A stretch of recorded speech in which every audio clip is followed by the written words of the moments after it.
said. Yes, I know I'm crazy, crazy about you, crazy about your love. I know I'm a flirt sometimes.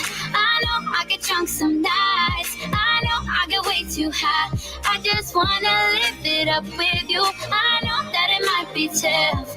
I know when you've had enough. It's just how I show my love. Darling, can I live it up with you?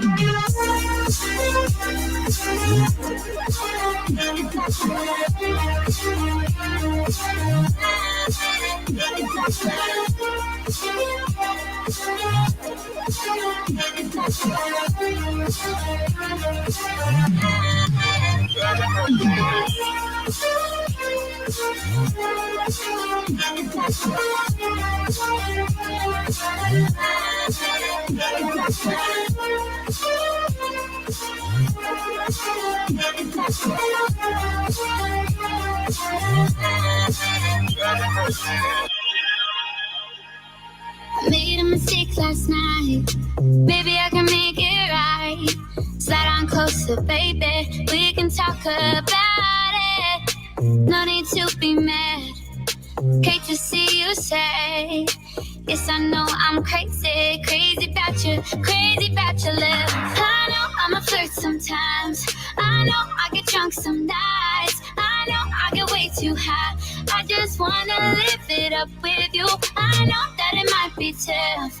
I know when you've had enough. It's just how I show my love. Darling, can I live it up with you?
Stranded in the open, dried out tears of sorrow, lacking all emotion, staring down the barrel, waiting for the final gates to open.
I'm like 2 minutes late. Sorry, guys. Let's get this started.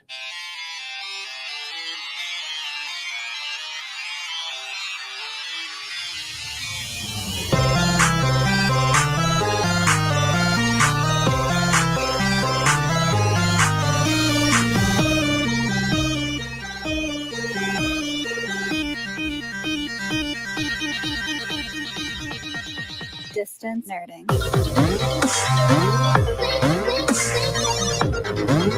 What up, everybody? Yeah, I'm loud, as always. But ladies and gentlemen, I'm here back for another week. Super excited because we're going to have a ton of fun today. I'm also going to try and be like super fast on this build to try and catch up for like the last 2 weeks, but still. Ladies and gentlemen, welcome to the Distance Learning live stream, specifically the build. We're building the Batmobile. We're continuing to build the Batmobile, but we've got special guest fun going on tonight or today. It's not nighttime yet. It's close. We're getting there. I'm awkward. I know. I get it. Either way, guys, gotta bring on the sidekick, the side trail, the person who is going to keep me on track today, because I have a mind like a cat. It just goes everywhere. You know her. You all love her. Ladies and gentlemen, it's Phoenix.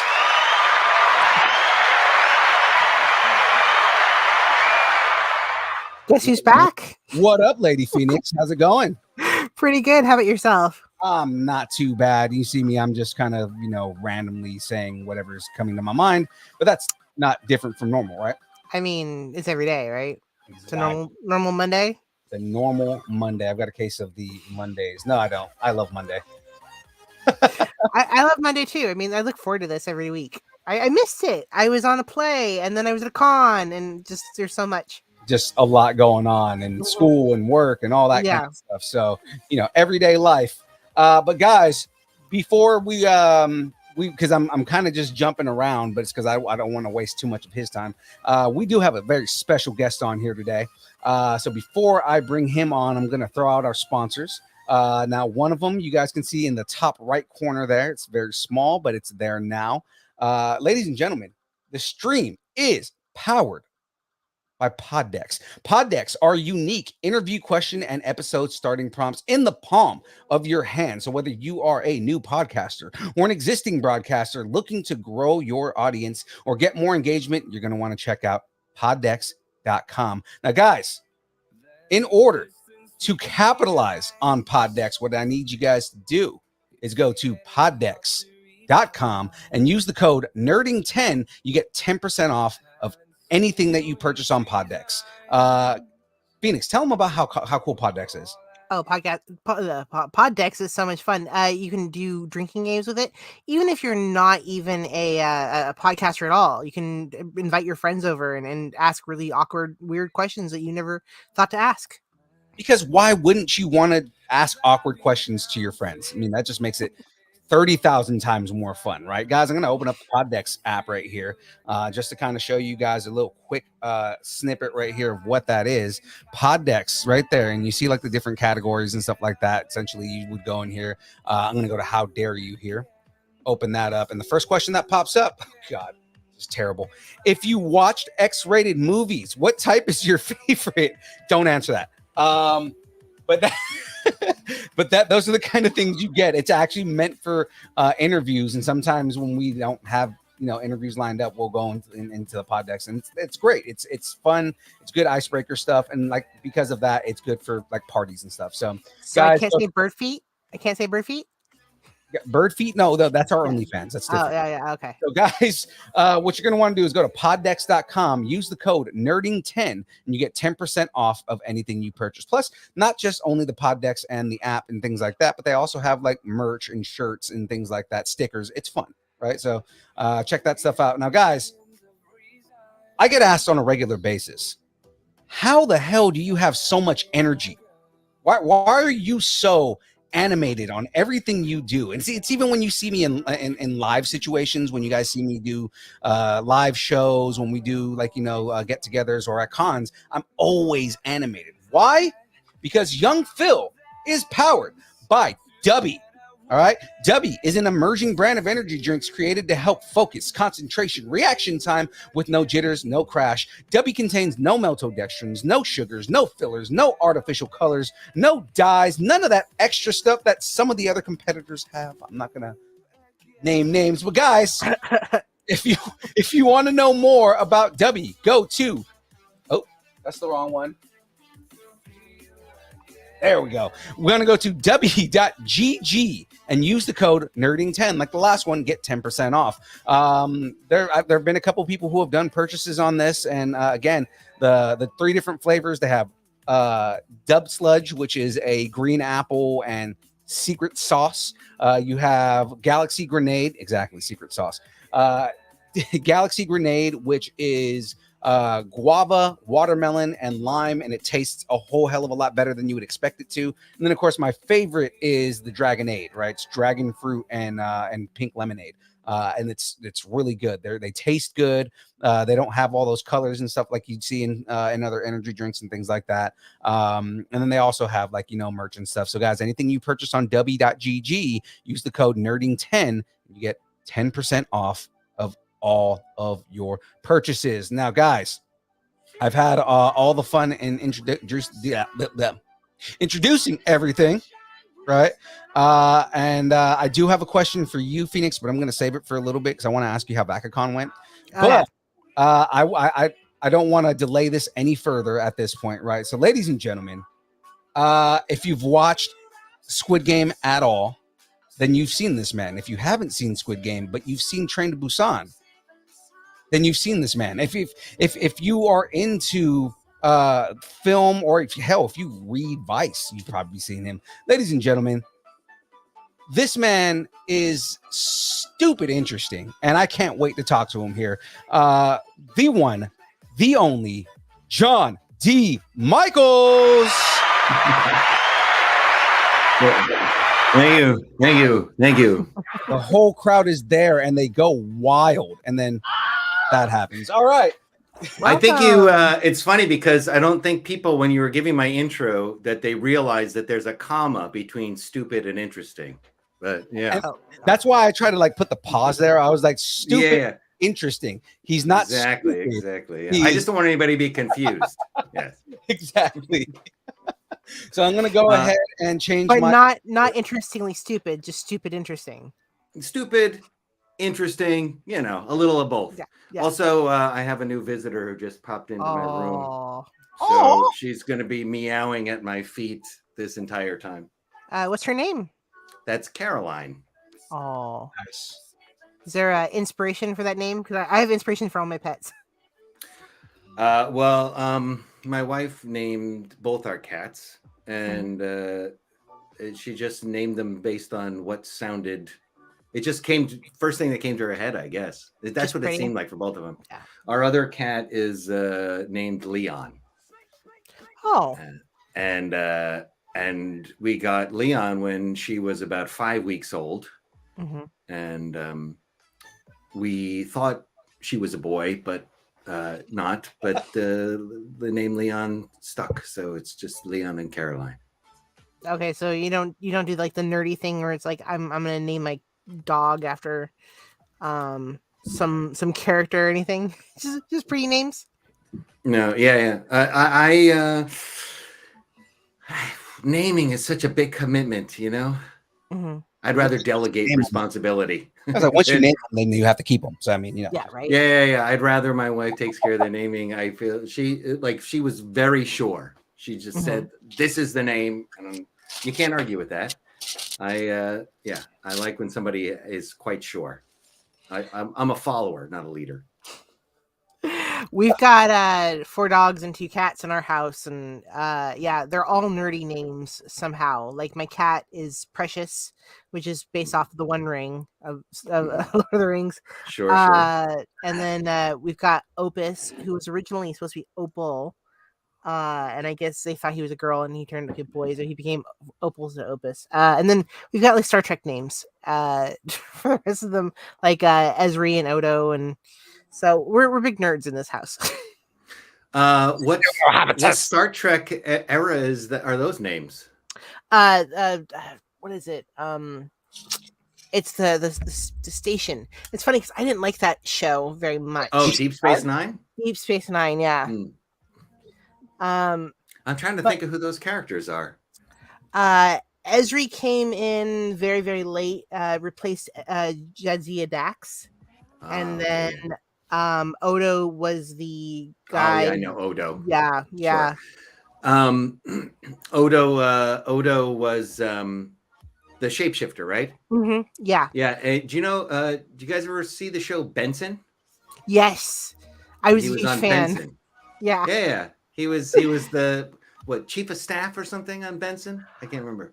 So no, it was Benson the chief of staff, and he was like the press secretary or something like that. Yeah, he's I'm Renee. Yeah. I'm gonna like completely something with an his M. name. Yeah. Some long complicated name with an M. Yeah. No.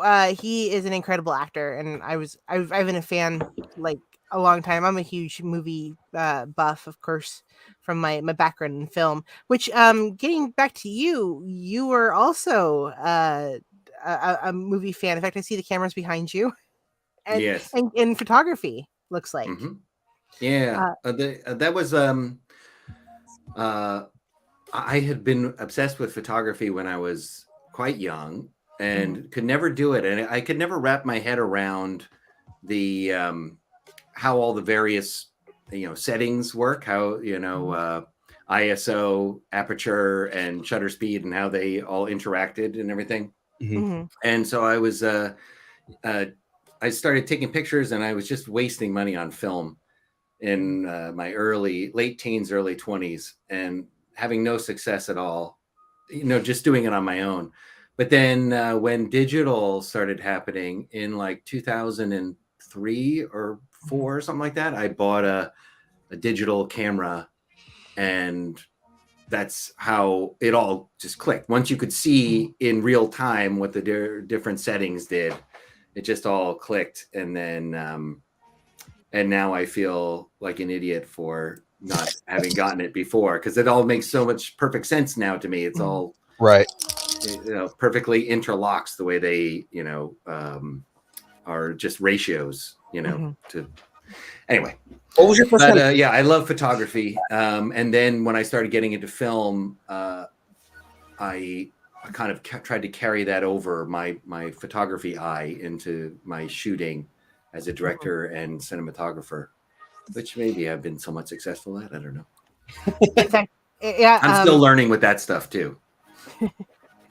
In fact, it seems like, and we'll play the clip a little later, but it seems like you really like your backgrounds. I really like my backgrounds. Yeah, you really like to because I know photographers like to set up their foreground, background, and it seems like you did carry that over. Yeah, I love Yeah. production design. With if you're talking about Magpie, yeah, with that one, yeah, I took a lot of time with that. There on my YouTube channel, there's the behind the scenes, and you can see one of the characters being created with this like makeup artist, and there's this great place here in Seoul,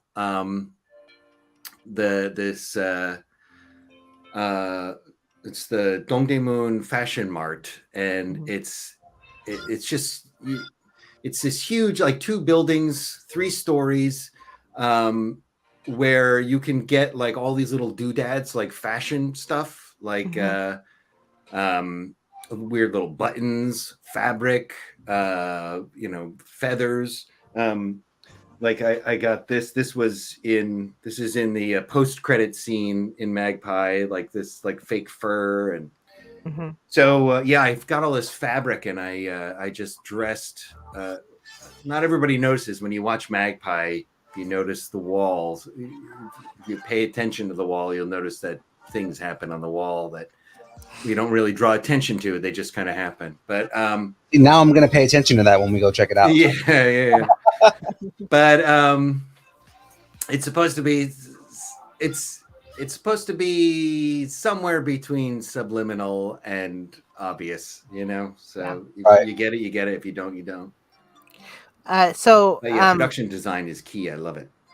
Yeah, and it's really rare. I notice where I notice it kind of comes out of people who are more photographers, or at least started out photographers than started out with film, because we gotta have our colors right, and our line, and our suggested line, which I notice a lot about your clip. Is what you like to draw lines and draw the eye, which and play with your colors, which will be interesting. It will hopefully we'll play at the end of the hour. I was actually kind of curious because having been a filmographer and photographer myself, when I was in film, they talked about how some people they would call someone that wanted to do photography and videography a hybrid, and they would say, "Oh, but you have to pick." And are you a believer in that? Like some people, everyone's either a photographer or a videographer, or are you kind of that hybrid? I am definitely a hybrid, but I want to make a correction. On your crawl, I just noticed my name is spelled wrong. Oh no! Chaels. Aels. Yeah. Anyway, it doesn't matter. But I totally think you should learn as much about everything that you can. I don't think if you have trouble learning that stuff, if it's something that you're not interested, you don't have to. So I think there's a room for so many different styles and so many different approaches. But for myself, I find that the more I learn about many different things, not just within film, but about storytelling, about writing, about and about photography and composition, and different focal lengths and how they affect the image and how they work for storytelling. And the more you learn about all that stuff, I don't know. It's like a giant puzzle that you get to work on. It's like doing a build. Yeah. Giant puzzle. Exactly what I'm doing right now. So Legos for me, like I grew up with Legos. Like I had a giant bucket of Legos, and that I had a bunch of different kits and stuff like that here and there. Like the real big like Lego advanced kits started coming out when I was about 10. And I remember I got this like go-kart that had a motor, and so you could like I was learning about gearing and about rack and pinion steering and everything. Oh, yeah, the Technic kits. Lego. Yeah, the Technic kits. Yeah, I don't think they were called that back then, but this would have been like maybe 79 or 80, something like that, that I got that. But yeah, I would just Legos were my main thing. It was Legos, and we had like this encyclopedia set, and I would just sit down that, and there was these Time Life books, and they had these like Time Life books on like man, nature, the earth, the solar system. And I would just I would either be playing with Legos, or I would be looking through those books, or I'd be listening to Elvis or Donny Osmond. Those ones. I remember those two the most when I was really young. Nice. Oh, and Sean Cassidy. Yeah. You know, they just came out with a Elvis Presley art kit. Did they? Yeah, I'm actually planning on getting it to build on the stream, but what does it involve? Yeah. So you know, like the Darth Vader kit. Actually, I got to show you, John, for reference. But there are these art kits that they started coming out with, that basically are, they're all like the small pieces, like these little small pieces right here. But they make art pieces, and the one that they just came out with an Elvis Presley one. So I'm gonna grab the Darth Maul one that I did a couple of weeks ago here. So it's an Elvis head. It's Elvis Presley's head. It's a portrait. It's a portrait. Actually, yeah. Hold on. Wait, is it 3D or 2D? 3D. 2D. Well, it's 2D, but with like 3D aspects. I'll show you here. Yeah, I would love to. I really wanted to get into the Lego Mindstorm. Okay. Yeah. So it's like pixel art, basically. Yeah, exactly. Yeah. It's so 8-bit Elvis. So you might know it. Pointerism. Is it pointillism? Pointillism, yeah. Pointillism, yeah. Who is that? Who is that? Sarah? Sarah is the one who started. Sarah. Yeah. There was a couple of painters that were pointillism, but Surratt is big and well known for his pointillism. Yeah, but there's an Elvis Presley one. Ooh. I think there's a biography that's just coming out now about Elvis or something. Some anniversaries are coming up. Oh, wow. Have you guys been to Graceland?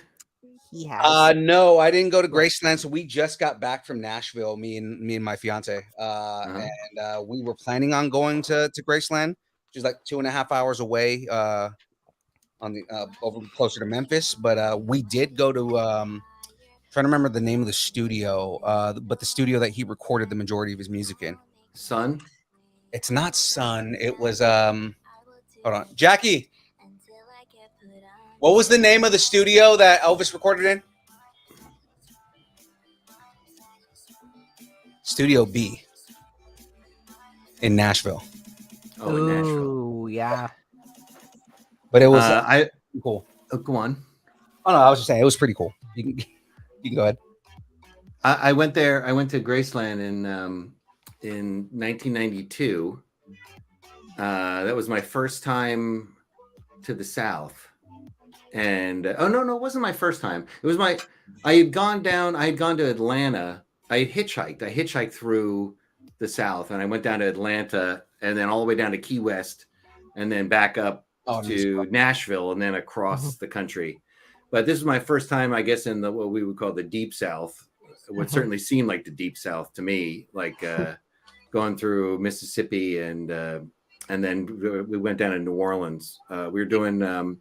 I don't want to get political or anything, but they have something called there was something called clinic defense, which is probably going to be something that's necessary again very soon. But it's when right-wing groups try to shut down abortion clinics. You keep the clinic open and provide access for women who need to go to the clinic. That's called clinic defense. And there was a group back then called Operation Rescue. I don't know if they're still around. And they they would target different cities every summer to try and shut down all the clinics. And so I went with a group called I can't remember which one we were associated with. My group was my friends that I had gone with were associated with a leftist group from Detroit called the Revolutionary Workers League, but I think we were going with NARAL, North American Reproductive Rights Association, or I can't remember what their name was. Mm-hmm. Anyway, we drove to the South, and we were all just terrified. Like it was the summer of Rodney King. Oh, so the riots had just happened. Right. And we had gotten what's called a drive-away, when you like deliver a car somewhere for somebody. So we were delivering this minivan for some corporation to Covington, which is just north of New Orleans, across Lake Pontchartrain. And so the minivan is all windows, and it was me and another white guy, and we both had just shaved our heads. So two like white guys with shaved heads and two black women, and we were all going down together. And when we got to the South, we just felt like we stuck out so much, and we had a bunch of weed on us too. Weed was like, you go to jail forever back then, especially Deep South. We had a bunch of weed on us because we're all stoners. So I remember we went to Memphis. Memphis was my first time. Oh no, definitely no. I noticed this when I was hitchhiking. But whenever you were around somebody, I don't know what it's like now, but whenever if you were in a location and it was only white people. Somebody was saying something racist. It was just insane. And I'm from New Jersey, and it wasn't like that in New Jersey, you know? And I was just shocked. And I remember going into this head shop. I don't know if head shops are still a thing. Probably not. I guess it's just like a vape place or a weed store now. But it was a place you could buy bongs back in the day when everything was still illegal, and like Grateful Dead t-shirts. And I remember going into a head shop, and we were in Memphis, and we were like trying to find where like punk rockers hung out, so we could like try and go to like a house party or a show or something. And it's like this like hippie dude with like long hair wearing a Dead shirt, and he just started spewing all this racist shit about which neighborhood I want to stay away from and why, and I couldn't believe it. And so then we were there in Memphis, going checking out Elvis's, checking out Graceland and stuff. Well, that was kind of cool. A lot smaller than I was expecting. And then the next morning, driving through Mississippi on our way down, and you could have heard a pin drop for the entire like 5 hours or whatever that we were driving. It was so, we were just waiting to get pulled over and beaten with baseball bats. Like the feeling the whole time is like, did this just happen, or is this going to get worse, kind of thing? Yeah, the whole time you're hearing that's the feeling you have. But then years later, I ended up living in New Orleans, and for like 3.5 years or something like that, and my view of the South completely changed. And then it seemed, compared to it just seemed so much more human than anywhere else I had been. Like, racism was certainly there, obviously, but there was like also on like the kind of economic front, there was much more of a sense of we're all in this together than you would get in places like San Francisco, which is where I had spent 12 years before, and where it's just so phony and I don't know, evolving views. I was gonna say the South is very much, leave me alone, we'll leave you alone kind of environment. That's what I like in the South. Phil, you might want to check your message real quick, but I mean, I guess it would seem, and your camera is slipping down. Ah! No! There we go. Little bit better. I was gonna say, it was starting to get very dark, and I was trying to let you know. Because the camera's moving down. And the camera's going down, yeah. Sorry about that. Okay. Okay. I guess, and I'm sure Phil can also attest, because we both have strong ties to the Bay Area. It would seem like it was ultra racist in the South, having been around, when you can walk around the Castro district every day, right? It's very, very. What part of San Francisco were you in? I was in. Let me see. Mostly the Mission. I would say primarily in the Mission. That's where I'm from. But I lived in early on in the late 80s. Mm-hmm. I think late 80s. I lived. My first place was the Mission. That's my first home. But then I lived at 24th and Shotwell, and then I was in. What's that? We were neighbors. I lived on 24th and San Jose. Oh yeah. Well, there you go. Yeah. The 24th and South Van Ness, I think, was my first San Francisco burrito. Okay. Like taqueria. I can't remember. It's whatever what do you call it? Lighthouse is. I can't remember the name of it. But isn't that the place you talk about, Phil? Farolito? Oh, no, not El Farolito. El Farolito was the best. That was the El Farolito. There was the two of them. The one on 16th. That place, yeah, I used to go to all the time. That I'm trying to remember the name of that one. I think I know which one you're talking about.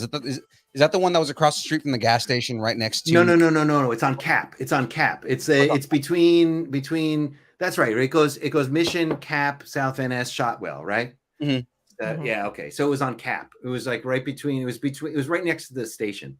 Anyway, it was a great burrito. When I first moved there, I couldn't eat any salsa at all. I had never had Mexican food except right before I hitchhiked out. I had Taco Bell, and I was like, wow, stuff is crazy. And I couldn't eat cheese beyond American cheese. And I remember when I moved to California, eating some mild cheddar and some mild salsa and being like, wow, I am so sophisticated. And it's like being Hispanic, we look at you like, you've never had cheese? What? Yeah. I couldn't. It was the flavor was too strong. Anything above mild cheddar, the flavor was just too strong. Dude, 90% of our diet is cheese, man. Come on, and beans. Sure. My mother frequently watches this show, but she said there's a hole in the wall with the best burritos. Wish I could remember, but it was a long time ago when I worked in the ME office. Yeah, my mom worked as a coroner's investigator in San Francisco. Oh wow. Yeah. And then we also had family that she was saying were relatives in the Mission. Yeah. Where in the Mission? I don't know. I'll have to ask her. Where in the Mission? Oh, by the way, Soul Cellar Productions is Soul SEOUL CELLAR. Okay. Like soul as in the city I live in, right, and cellar as in basement. Right. And it's so named because my first place I lived was like a half basement, like in the movie Parasite. Mm-hmm. Or actually, I guess that was my second place, but that's where I made my first movie. That movie we're going to see, that movie was in my first place, which is like a half basement. So we were on a hill. So one half is you had to walk down below ground level to get in. And the other half was our windows were like a foot and a half above the ground. So I lived in one of those, but it was the basement was dug into the side of the hill because I was in Portland, Oregon. and they're the worst for hills. Wait, one. Cellar is CELLAR. Okay. The good thing about being able to edit on the fly. All right. Yeah. Where were you coming from? I'm kind of curious. Where's your origins? I'm from New Jersey. Oh, that's right. You're in New Jersey. Okay. Mm-hmm. Wow. Because that is just, what's it like? Is it night and day? Because some people are saying, oh, East Coast, West Coast is just very, very different. Well, okay. So where I'm from in New Jersey, I lived in a couple different places. I grew up in a very immigrant area. Like when I was very young, it was a lot of Irish, Italian, and Eastern European immigrants. Mm-hmm. And when I first started going to Catholic school when I was a little kid, there was a lot of that's when a lot of Puerto Ricans were moving there, and Central and South Americans. Mm-hmm. So when I was very young, I could speak a bunch of Spanish, and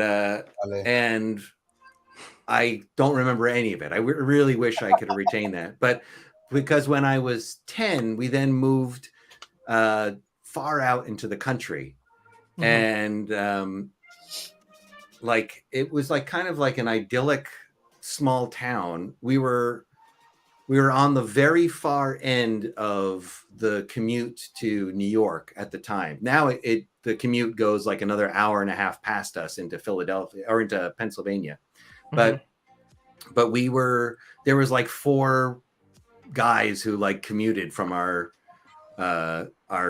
town to work in New York when I was a kid. And so it wasn't even like a bedroom community. It was just a small town in the middle of nowhere. And you could get a place really cheap. And my mom was a single mother working as a nurse on a nurse's salary. And so instead of living in a 2-family house apartment, we moved to and we had there had been like our house getting broken into and stuff like that where we were, and so then she moved to this other town, and suddenly we go from that place to like this idyllic little tiny little small town, kind of like a like from Blue Velvet, like that kind of quiet little town.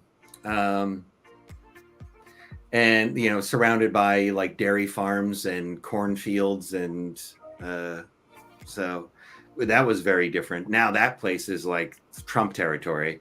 It's like totally Trump country, which is really disturbing. It's super redneck. So like that's where growing up there, I was like a punk rocker. Like there was me and my best friend were like the only 2 punk rockers in our school, and like.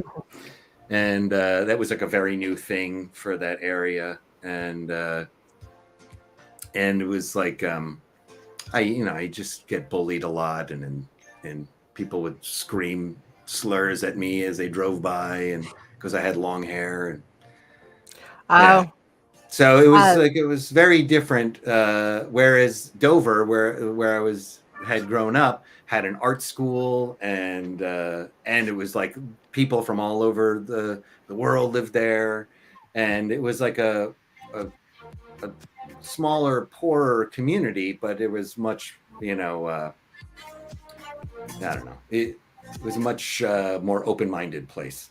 Right. The chat's asking, what do you miss most about the East Coast, if anything? Is there anything particular that you do miss about that place? Pizza and bagels. Oh yeah. The pizza, especially in Jersey where I'm from, I just fucking love it. But there's actually a pizza place across the street from me here in Seoul that makes pizza that pretty much tastes exactly like New Jersey pizza. So really, it's not too bad.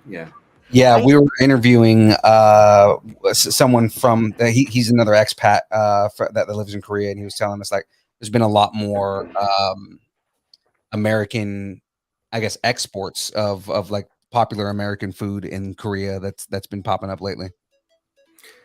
Yeah, the last 9 years, I've been here for 9 years, and in the last 9 years, it has changed dramatically, like the kinds of foods that are here. And yeah, you can pretty much get whatever you want. It's a fully, you know, modern international city. So someone's asking in the chat, which is James, how is Mexican food in Korea?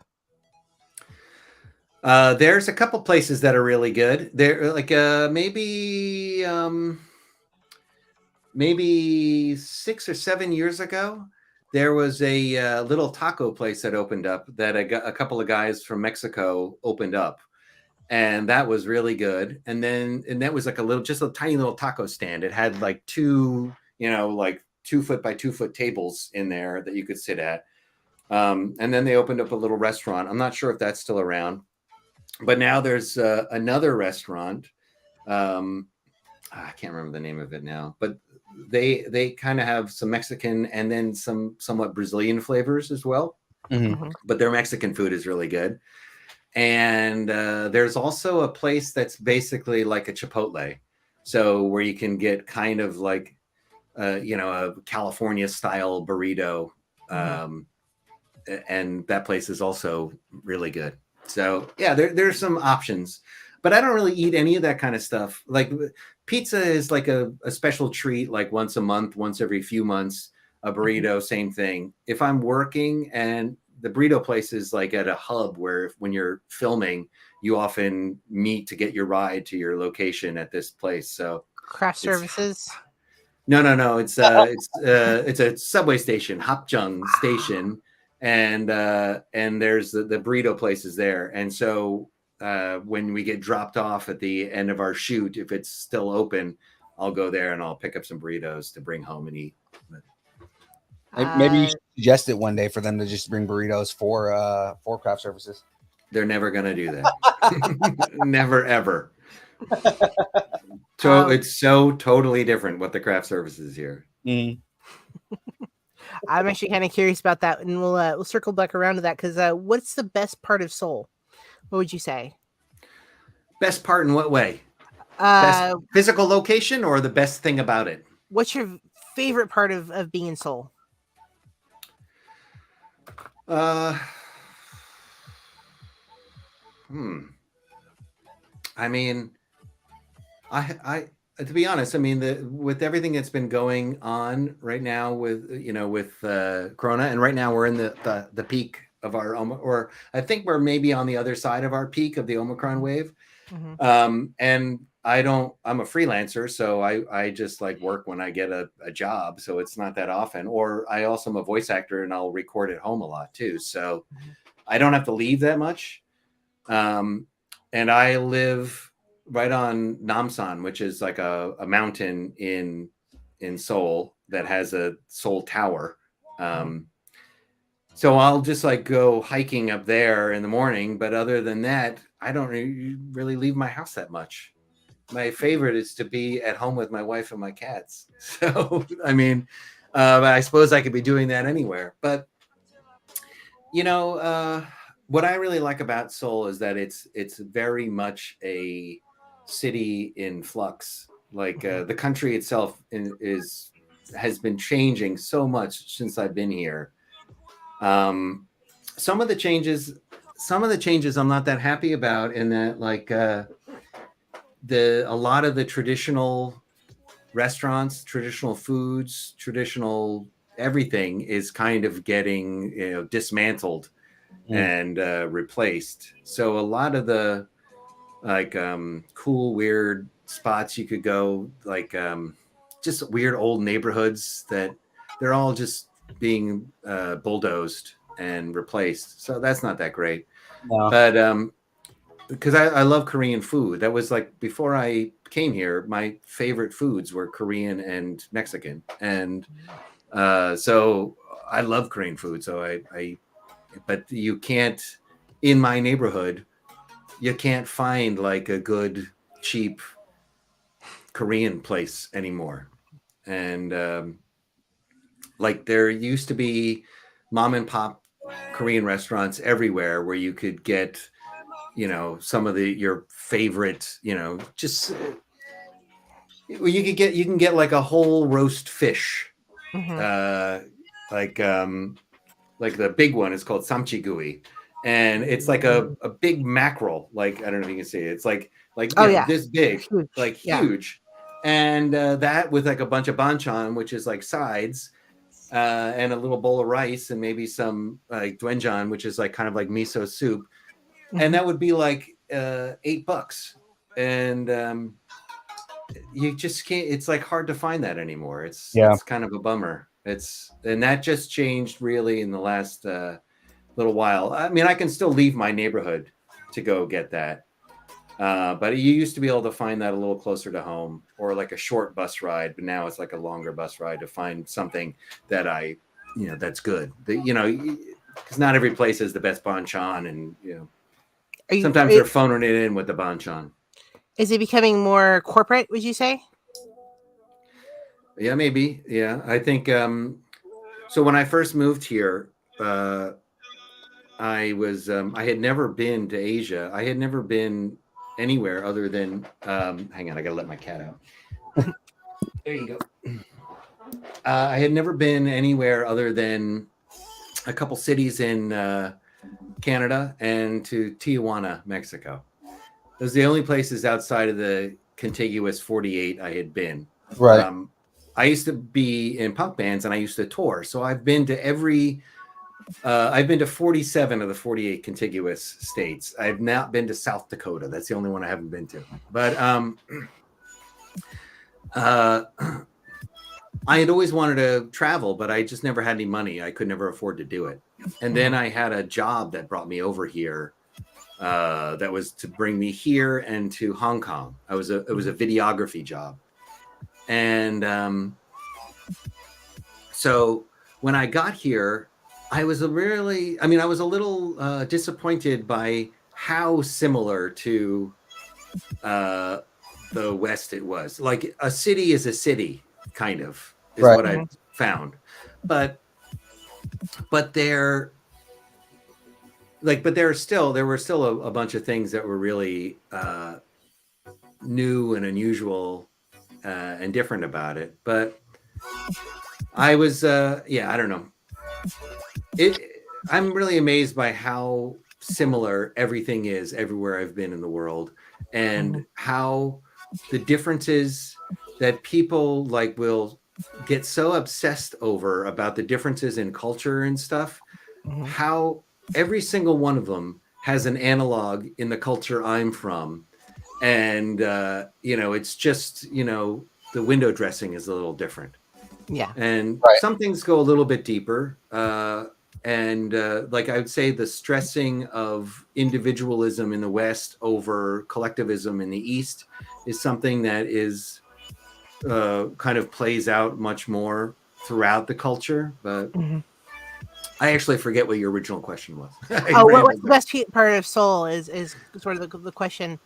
Okay. Yeah. Which I'm not sure. I the food, the ever-changing landscape, how it's always in flux, how the country itself is in this big change of where it's like going through all this progress, where young people are kind of coming to the fore and they're kind of aggressively trying to change things, especially about things like gay rights and women's rights. Women's rights is a huge battle here right now. There's a lot of hardening front lines with that stuff, but LGBT stuff is kind of becoming more normalized, which is great. And so that's kind of in its infant stages. It's like kind of like the 80s or maybe 90s in America here right now. What a time to be alive, right? Yeah, so it's pretty interesting to be a part of it. Or I'm not really a part of it, but to be witness to it. Right. How long have you been in Seoul? 9 years. 9 years. Oh wow, you're coming up on a decade. Yeah. Have you traveled anywhere particular that kind of sticks out, like wow, that was a really fun experience in Seoul, or any surrounding area? Yeah, I mean, I've been to so many places. It's all cool. I mean, it's such a beautiful country. Mhm. It's 75% mountains. So my wife's family is in Jinju, which is in the south, and Jinju is a beautiful little city as well. And but just the bus ride down there is incredible. When it first starts out, the bus or the train, either one, when you're on, it really feels like you could close your eyes and then, open them up, forget you just left Seoul, then open them up and think you were in New Jersey. It's like it kind of looks pretty similar when you're kind of on the outskirts of the city, and like the landscape is very similar. But then once you get out a little bit, you go through these tunnels through the mountains, and then you come out and you're looking on these vistas on either side of like these rivers and big wide fields and like rice fields and other mountains everywhere in the distance, and temples and tiny little villages with all the older, kind of pre-war architecture, and so that stuff is really beautiful. Yeah, we did an interview a while back with a guy. He called himself the Blurred Explorer, but he wrote a book called The Black Explorer's or The Black Traveler's Guide to Korea. It was basically just talking about, like, his whole intention was more about in the Black community, there's a huge apprehension to travel, so it's just trying to get people to say, hey, you should travel to Korea, be ready for these kind of things, be ready for this, but also talking about like he was talking about, like, the level of kind of inherent racism that's there, but it's not intentional like it is here, versus more so like, the temples that are there and the beauty and how, just hiking in general. He has a lot about where to go hiking at and things like that, the best places to go hiking. It's insane. You can go up to the top of a mountain. You can just take the subway. I mean, I literally live on the side of a mountain, so I can just walk out of my house and walk up the hill. And geographically, I live on the mountain, but because it's a neighborhood for the lower part of it, and then like a ring road, it's not officially on the mountain until I cross that ring road. But I mean, geographically, I'm on the mountain, and I just go and I just walk through the mountain. But you can take a subway or a bus, 20 minutes, 45 minutes, an hour, depending on which one you want to go to. And there's like 4 different mountains you can go to here, 4 or 5 that I can think of off the top of my head. Yeah, that's and they're gorgeous, like just amazing, stunning views and different levels. Sometimes they have like stairs that they build up the whole way, so you can just kind of walk upstairs up the entire mountain. And do you bring your camera? I did this thing. I wrote this. I was commissioned to write an article right before I came here about a magician, and I was given like specific instructions for the article, and I disregarded the specific instructions. And I spent 4 months working on this article, interviewing people, photographing people, but it was primarily about this one guy named Magic Bob, who was this 90-something-year-old magician who was doing close-up magic at a Mexican restaurant in the Valley, just north of LA. And he just had this incredible story. He was in World War II. After World War II, he became a television writer. He had also studied antenna stuff. He was like taught that by the Army.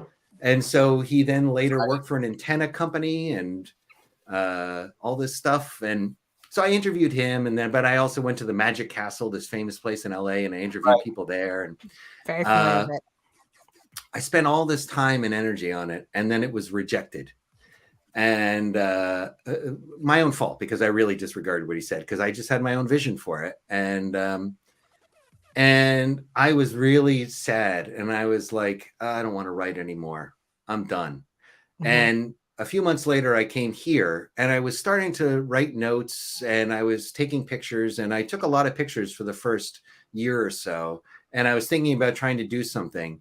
And then I was just like, I don't want to have this lens constantly that I'm looking through. I feel like it's preventing me from just living and being. And I just put down my camera and I was just like, I just want to, it's like you can say, wow, look at that beautiful sunset, and you can pick out a camera and like take a picture, or you can just sit there and like enjoy what you're looking at. Yeah, live the experience of it. So I just, but recently I fixed one of my film cameras that was like my favorite film camera, this old Canonette rangefinder. And so I've been thinking about, I've got this giant bag of old expired film. So I've been thinking about going out with that one again. Wow. Yeah, I'm the same way. There's been moments where I've been like, what am I doing? I'm photographing something beautiful, but I'm not looking at it. I'm photographing it. I'm looking at through the viewfinder, right? Well, I think there's a lot of, that's kind of like the classic commentary on the modern world. You'll have a picture of a bunch of people holding up their phones and iPads to film a concert instead of just like enjoying the concert, right? Just watch it, right? Yeah. So yeah, but I'm enjoying. I've been enjoying just living as opposed to like feeling like I have to like, turn it into something that I can, exchange for likes or money or right. It kills the passion for me. Not even that though. Do you ever just go hiking and be like, oh gosh, I should just really just take a picture of this because this is so pretty, kind of thing? Just I do. Sure. I do. I all the time. I always have my phone on me, obviously. So, but I don't, but bringing a camera, no, I don't really take pictures. That's not really the kind of pictures I take, really. I take like, I like street photography, although I think street photography is kind of waning and it's frowned upon here. It might even be illegal now. Really? Yeah. That's shocking. What's that? That's actually pretty shocking. Well, there was something here. I remember showing, I had a student, I was like teaching conversational English. I'm not like a teacher or anything. I never got my degree in it or anything like that, but you can be hired to teach conversational English here. And that's basically like, if you're a freelancer here, that's like the being a waiter of, if you're in Seoul, if you're from an English speaking country, then you can make your living doing that while you're waiting to get work, kind of thing. So I was doing that, and I was showing one of my students some photographs I had taken while I was in Taiwan on a job. And there was a photograph of a woman on a subway who had fallen asleep, and there was like this iconography on the train right above her head that kind of made it look like she was wearing a hat, and it was just like an interesting framed shot. But it was a woman sleeping on a train, and I took this picture and I was showing it to her, and she was very uncomfortable with the photo. And she was like, that's not cool. And then, there's a thing here. There was like this thing that I can't remember what it's called. N something bong meaning room. And where it was this thing on Telegram where all these men were sharing photos of women that were taken without their consent. Like either they were drugged or just, they had sex one night and they just filmed them and then just shared it, or all this terrible stuff. And and that's apparently like and there was hundreds of thousands of men who are a part of this group. And so it's like a very big problem here. And so much so that you can't get a phone that doesn't, every time you take a picture, it makes a noise. There is no way to silence your. There might be apps for it. I don't know, but you can't just turn off your shutter sound because of men perving on women in public transportation and stuff.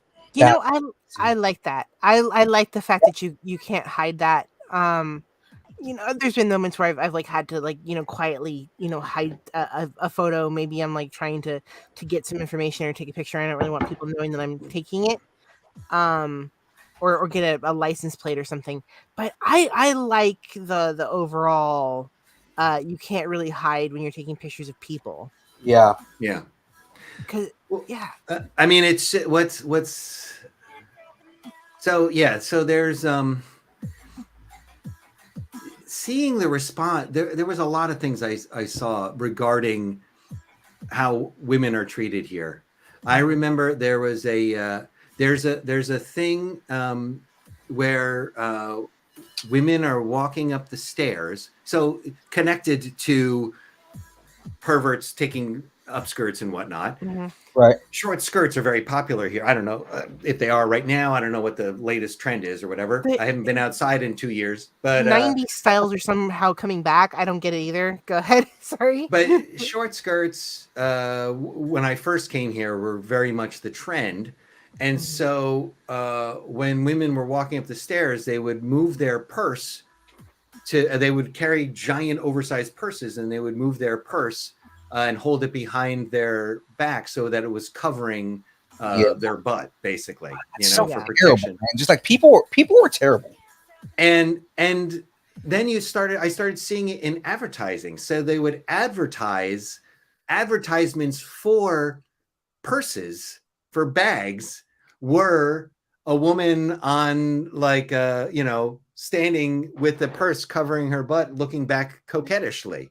That was the advertisement for the purse, which I thought was how that was integrated into everything. And in Taiwan, the bus in Taiwan, we me and a friend of mine, when I was doing a videography job in Taiwan, we went on a hike, and there's this gondola in Taipei that takes you up into the mountains where all these green tea farms are. And then we hiked down and then hopped on a little bus. And on the bus, every seat has a whistle hanging from it. And the whistle is there in case somebody sexually harasses you. So, I mean, not a bad idea, right? Yeah. But just how it's like, just so like, I mean, maybe you could spend more time just like on an education program to teach men that you're not supposed to be harassing women. But the fact that they have all these like, solutions in there is just, it's crazy. I like Jackie's suggestion. You can pretend to take a selfie even when you're trying to hide that you're taking a photo. You can be like, I like that idea. So Jackie's like a pervert on the down low, I guess. Jackie's my fiance, so yes. Oh, sorry. Oops. You have to be a perv to marry him. Yeah. He is. I mean, I'm not gonna deny that. All righty. I was just joking anyway. And we just hit a little past 7. So we're gonna preview. You want to set this up for us for the clip that we're gonna be watching? Okay. Well, it's not just a clip; it's an entire movie because it's. Are we gonna watch the whole thing? Yeah, we'll watch the whole thing. Yeah, okay, because it's a with the post-credit scene, it's 1 minute and 24 seconds. But it's if this was for a 1 minute film festival, normally I write all the music for all my movies and stuff. But for this one, you had to use, well, this was my first movie, so there was no normally. But you had to use this app called Filmstro, which has this soundtrack. It's a soundtracking program. Like it generates soundtracks. And it was for Riot Film? Riot? Is that what it's called? Riot Film? Riot Films? Okay. The YouTube channel.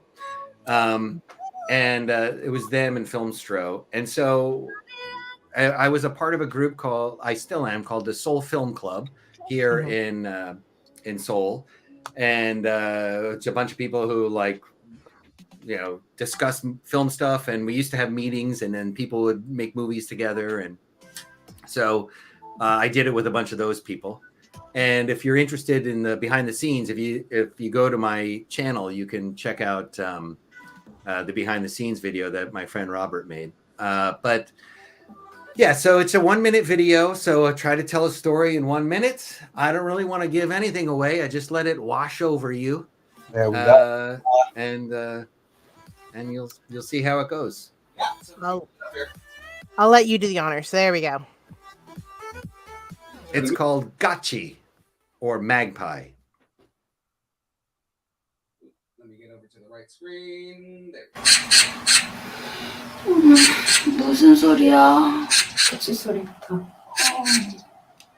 줄까?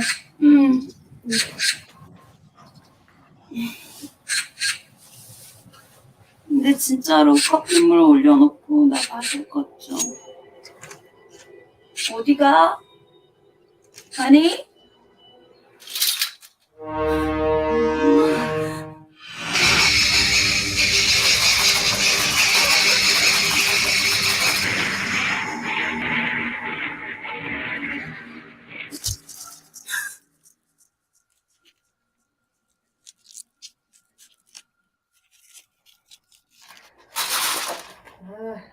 얘들 거스르게 내가 무슨해? 쉬고 있어. 차 가져올게.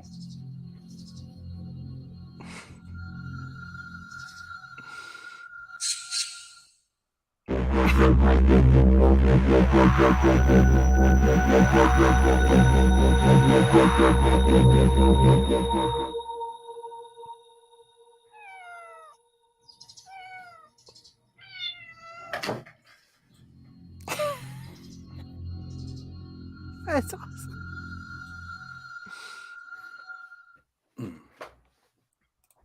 That's awesome.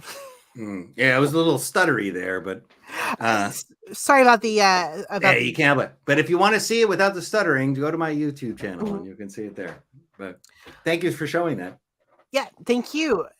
That is awesome. Yeah, it's a little freaky. It kind of was. The magpie itself kind of creeped me out a little bit. I think that was probably the intention, though, right? Yeah. So the way this project started is the beginning actually happened, and we were having a meeting of the Seoul Film Club, and everybody knew that this 1-minute film project was coming up. And that morning, I was just lazily lying in bed. Me and my wife were just it was a long, it was like almost noon or even afternoon or something like that. We're just like chilling out. And my wife was sleeping next to me, and there was a magpie out the window, really super loud. And the beginning is what actually happened. She asked me in Korean, "What's that sound?" And I said in Korean, "It sounds like a magpie." And then I said, "Do you want me to kill it?" And then she laughed, and then that was the end of it. And then I just had this vision of a giant magpie creature coming to our window. And then that image just really stuck in my head. And I was like, wow. And then I just sat and wrote it in like 10 minutes. And I went to the meeting and I said, I have a script idea. And then everybody's like, okay, let's do it. And then we did it. I asked some friends I knew from the theater community. I do theater here as well. And I asked some friends from the theater community if they wanted to act in it. And then I did it. Yeah. I have to confess that wasn't the first time I've seen that. So I think laughing the second time I've seen it, because now I'm like, oh, I get it, you know. Where did the cat come from? So that was something that we decided on. That was Caroline, by the way. That sound was my cat Caroline. But when I had I had gotten this when I was getting all the stuff for the backdrop, like the fabric for the wall and the and all the costuming stuff for the magpie creature. Mm-hmm.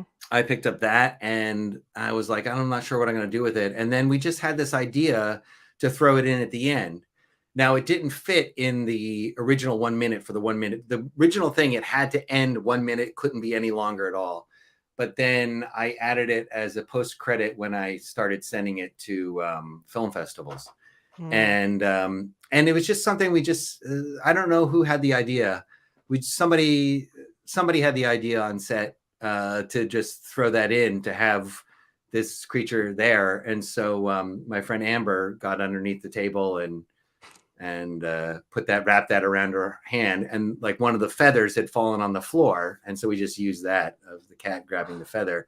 So the idea was, because is like, has she woken up in a different world? Is that what's happening, where like there are giant like bird people, animal people creatures, kind of like like BoJack Horseman or something like that? I don't know. So, but I didn't have any predetermined idea of what it meant or anything. I just did it. And would just, I had that vision. I was like, I really want to see that. And the vision of the bird flapping in the room with them together was a really strong one for me too, that I really wanted. I just wanted to film it and then see how it felt, Right. Yeah. So I always have to ask. Sometimes you get the directors are like, well, it started when I was 4, So... Yeah. No. It literally was the morning. It happened in the morning. The actual thing happened. I had a quick idea and I just wrote it in 10 minutes. And then like a few weeks later or a month later or something like that, we filmed it.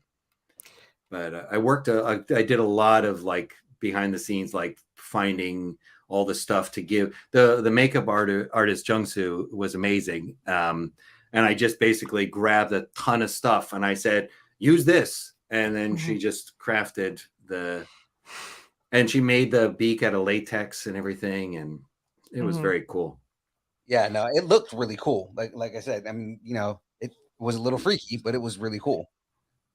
Yeah. So how long from conceptualized to filming did that whole process take? I want to say the whole thing took like a month. The whole because it was due. It had like a short turnaround, So I feel like the whole thing altogether was probably a month to maybe a month and a half. Okay. And it was all shot in one day. It was, and then I did all the editing and the VFX and everything. The VFX were super simple. It was on set.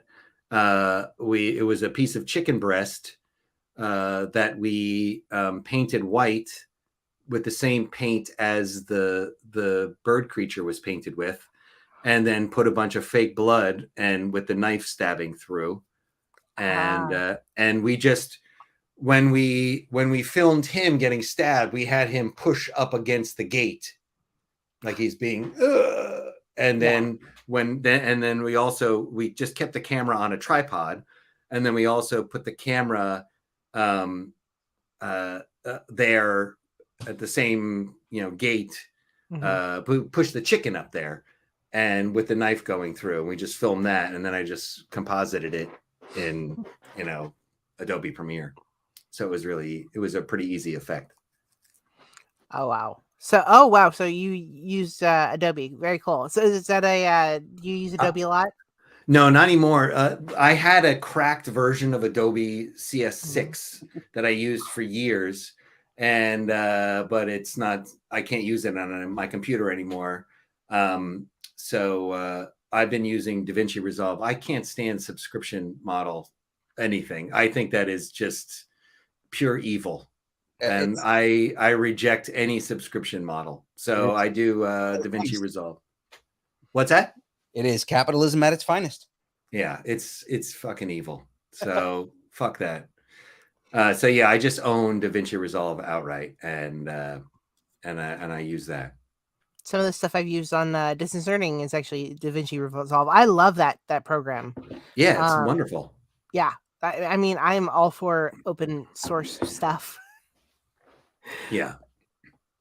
In fact, gosh, I love all the open source stuff. I love just free. I know there's a whole movement in the last 10 years to do budget photography or videography. What do you think about that? Do you ever kind of look at that stuff? Do you ever play with that stuff? I know, like, in what way? So like instead of going out and buying the expensive stuff, like you use like a painter's thing for a boom, right? Or I like to kind of play with that stuff. Yeah. Oh, I mean, all that stuff is necessary when you're first starting out. You kind of cobble together whatever you can. But I'm like a tech nerd.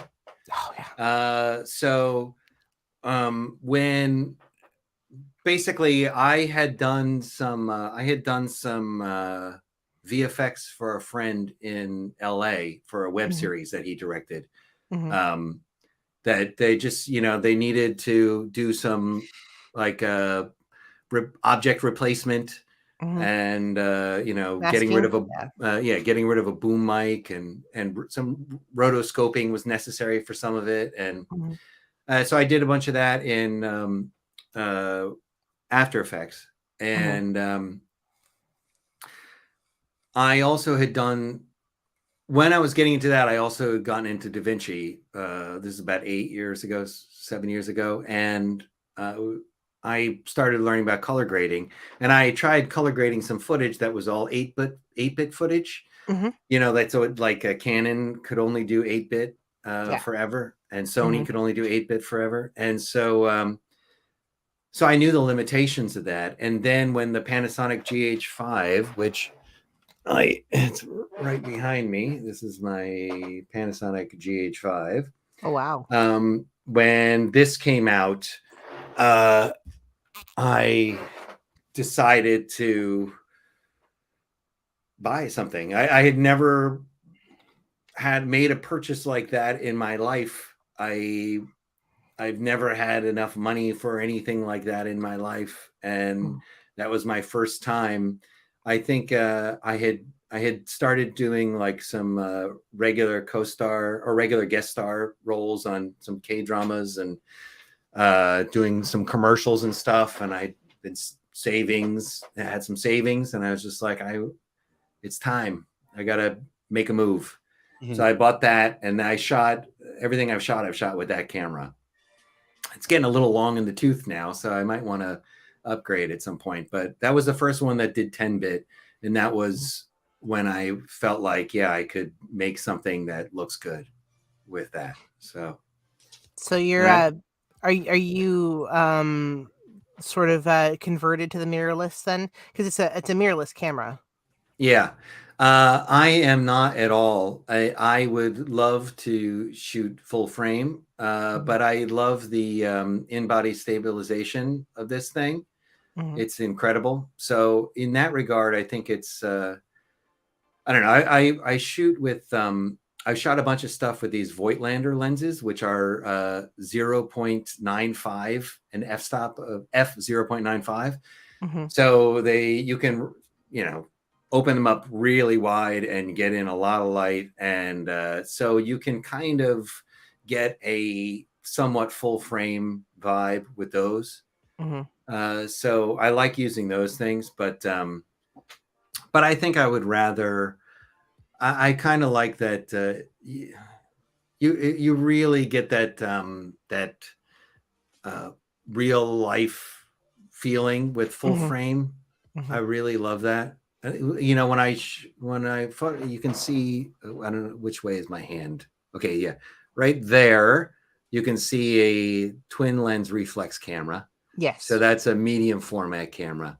So I love medium format photography. It just hits different, Yeah. And so So that full frame, it's beautiful. So I love that. But I also love 16 millimeter, and Micro Four Thirds is a bigger sensor than 16 millimeter. So, yeah. Have you I'm open ever to everything. I know we're nerding out with cameras, and some people are like, "What? You've lost me." Have you ever We're taken distance nerding. It's okay. No, and I'm like 100% interested in this because it's Yeah. so fascinating to hear about it. Because I'm not a camera guy. I'm and I love hearing about this. It's interesting because there's a large movement to kind of back up for those that are like, huh? There's a large movement for mirrorless and full frame cameras lately because you can whereas your camera used to crop more for you, and the full frame is allows you to have a bigger view, I guess, and it gives you the option to do the cropping outside of the camera or inside the camera, as well as mirrorless allows you to and like you were talking about, your lenses allow you to open up the light a little more. Have you ever taken it for a spin at night photography? Because I hear it's excellent for night shots. Oh, well, the GH5 is not particularly good for night, actually. Oh, really? It's It's the Sony is the one that's killer for that. And but also the GH5S, which came out like 2 months after I got my GH5, and I was so pissed. But it doesn't have the in-body image stabilization, and being able to just carry the camera around and use it like without having to get a gimbal or something like that is that was worth it to me. But yeah, the GH5S is dual ISO, so you could also do it in low light. So mine isn't very good for low light, unfortunately. And I loved the photography that I did was often low light. I would always use I did a lot of 3200 film stuff, or like Portra 800 was a favorite film stock of mine. And I would push film, and I loved grain, and I love messy looking photography as opposed to the pristine stuff. But with what I noticed with film stuff is that if you are a well-known filmmaker and then you make a movie that's messy, people are like, it's brilliant. But if you're not well known and you make a movie that's messy, people are like, that guy's a shitty filmmaker. Yeah, how dare you? Well, they just think you're fucking up. They don't think you're making choices. They think you're, either have shitty equipment or you're bad at what you do. And or your first year in your film school, right? Yeah. Which, I mean, I still am. I'm basically a first year film student. I've made 5 movies of my own that I was the director of, 4 of which I wrote, but I've also been a DP on a few things as well. So I think I made like 8 movies that I've been like kind of, either director or DP on so far. But yeah, all with the GH5. What's been your favorite position? Because I say that everybody should go into every position on a film. If this is something you really want to do, I always tell people join everything and find out what you love. What's been kind of your favorite position on a set? I mean, it's a toss up between director and director of photography. On a movie on my YouTube, there's a movie called Strings. That's the only movie I directed that I didn't write. My friend JT Harrell wrote it. That one, I was the DP and the director on, and I was the camera operator. And there's a scene that's like an argument, and I wanted to shoot that. I didn't want to shoot coverage on that. I wanted to just shoot it. So I shot that with 2 cameras. So actually, we shot that in 2 days. And my second day of shooting, I rented a second GH5, and my friend Bobby, who did the BTS on for Magpie, he shot second cam on that. And but yeah, I loved doing the cinematography on that as well. Yeah, So, I mean, I'm a photographer, so cinematography, obviously, I love, but I also am an actor and I love working with actors, and I've directed some theater as well. And I love that experience. I love working with actors to try and, craft a story through their performances. Mm-hmm. There's so many layers to story, and I love every part of it. That's what I'm a nerd about. I'm a nerd about story and figuring out how to tell stories. I don't think I'm in any way some kind of master of it or anything. I'm totally just learning, and I'm thrilled by everything. And all I do all day when I'm not working on something is I watch, essays on storytelling through cinematography, storytelling through writing, storytelling through acting, storytelling through directing. And, that's my obsession that I'm always nerding out on. I love that. I like that. I was much more of a nerd, like sci-fi. I'm a huge sci-fi fan, and I was also a big Lord of the Rings fan when I was young, and I still love the trilogy. Is just amazing. But The Hobbit sucked, though, unfortunately. But yeah, I mean, I was also like a computer nerd when I was a kid, and I was, I studied, basic. I think we talked about this on Van's podcast. I studied basic, the programming language, BASIC, when I was like 12, and I got a VIC-20 computer for my birthday one year, and you could write little ASCII programs. I would make like a ASCII exercise like program, where like a little stick figure is doing push-ups and jumping jacks and that kind of stuff. In fact, I know that you guys talked a lot about walking the boards and doing stage plays. So we can talk a little bit about that if you want. I didn't want to kind of repeat questions that you've done on our sister show. No, whatever. Let's talk about everything. I mean, I feel like I went on this crazy weird tangent in the beginning that like I think we lost everybody during that. But no. I think we're having fun, man, and we still have everybody here. So okay. Oh yeah. In fact, our viewership has been going up and up while we're talking. Thank you, everyone. Can I say something real quick, please?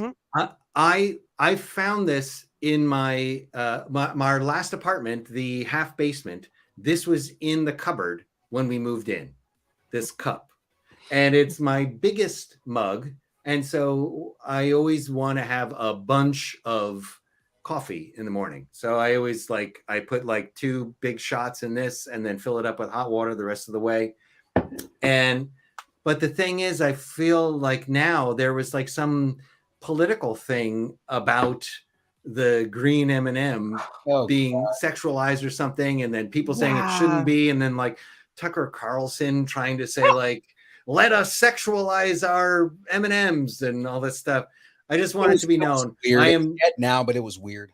I just want to, I'm not making a political statement with this. I literally found it, and it was the biggest mug that we have, and I like to drink a lot of coffee. So I was admiring it because green is my favorite color. Oh, okay, good. I love all things green. I was like, oh, that's a really pretty color. I didn't know it was M&M. Right? I was saying it's morning time for you over there, right? That's right. Yeah, it's 11:30 in the morning here. Thank you for joining us so early. I completely forgot about that. So sorry. Oh, no, it's fine. I've been doing these workshops lately that I have to like get up at 5 and like act on Zoom for like a casting director or something, It's wow. Yeah. It's switched, right? Like that early morning, you're talking to a lot of people that are like, I'm ready to go to bed. Exactly. Yeah. But I'm sorry, you were going to ask something you wanted to get into. Gosh, I got completely sidetracked. What were we talking about before? Do you remember what we were talking about before? I'm like completely sidetracked now. Well, we were talking about filmmaking, but you had some specific question you were going to ask. Doing your plays, because I wanted to ask. Oh, that's right, plays. You just started that. Yeah. So what plays? Because I know you talked about a little bit about Shakespeare and whatnot. While you were studying Shakespeare.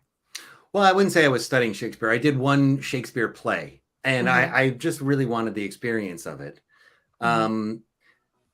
Unfortunately, the play itself was not like the best Shakespeare play. I feel like it was called The Winter's Tale. It wasn't my favorite Shakespeare play. Not that I'm a huge Shakespeare fan anyway, but the people who do the Soul Shakespeare Company are all fantastic, and there are a bunch of great theater actors here. You know, because in order to be working here as an actor, you have to have a certain visa type, and it can be a real pain in the ass. And also, there's a ton of corruption, and you just get used and abused and ripped off. And it's actually the conditions for foreign entertainers, like models, actors, artists, is actually really shitty here. I've heard it's not good for foreign entertainers in Korea. It's fucking terrible, really, to be honest with you. We really get treated pretty shitty.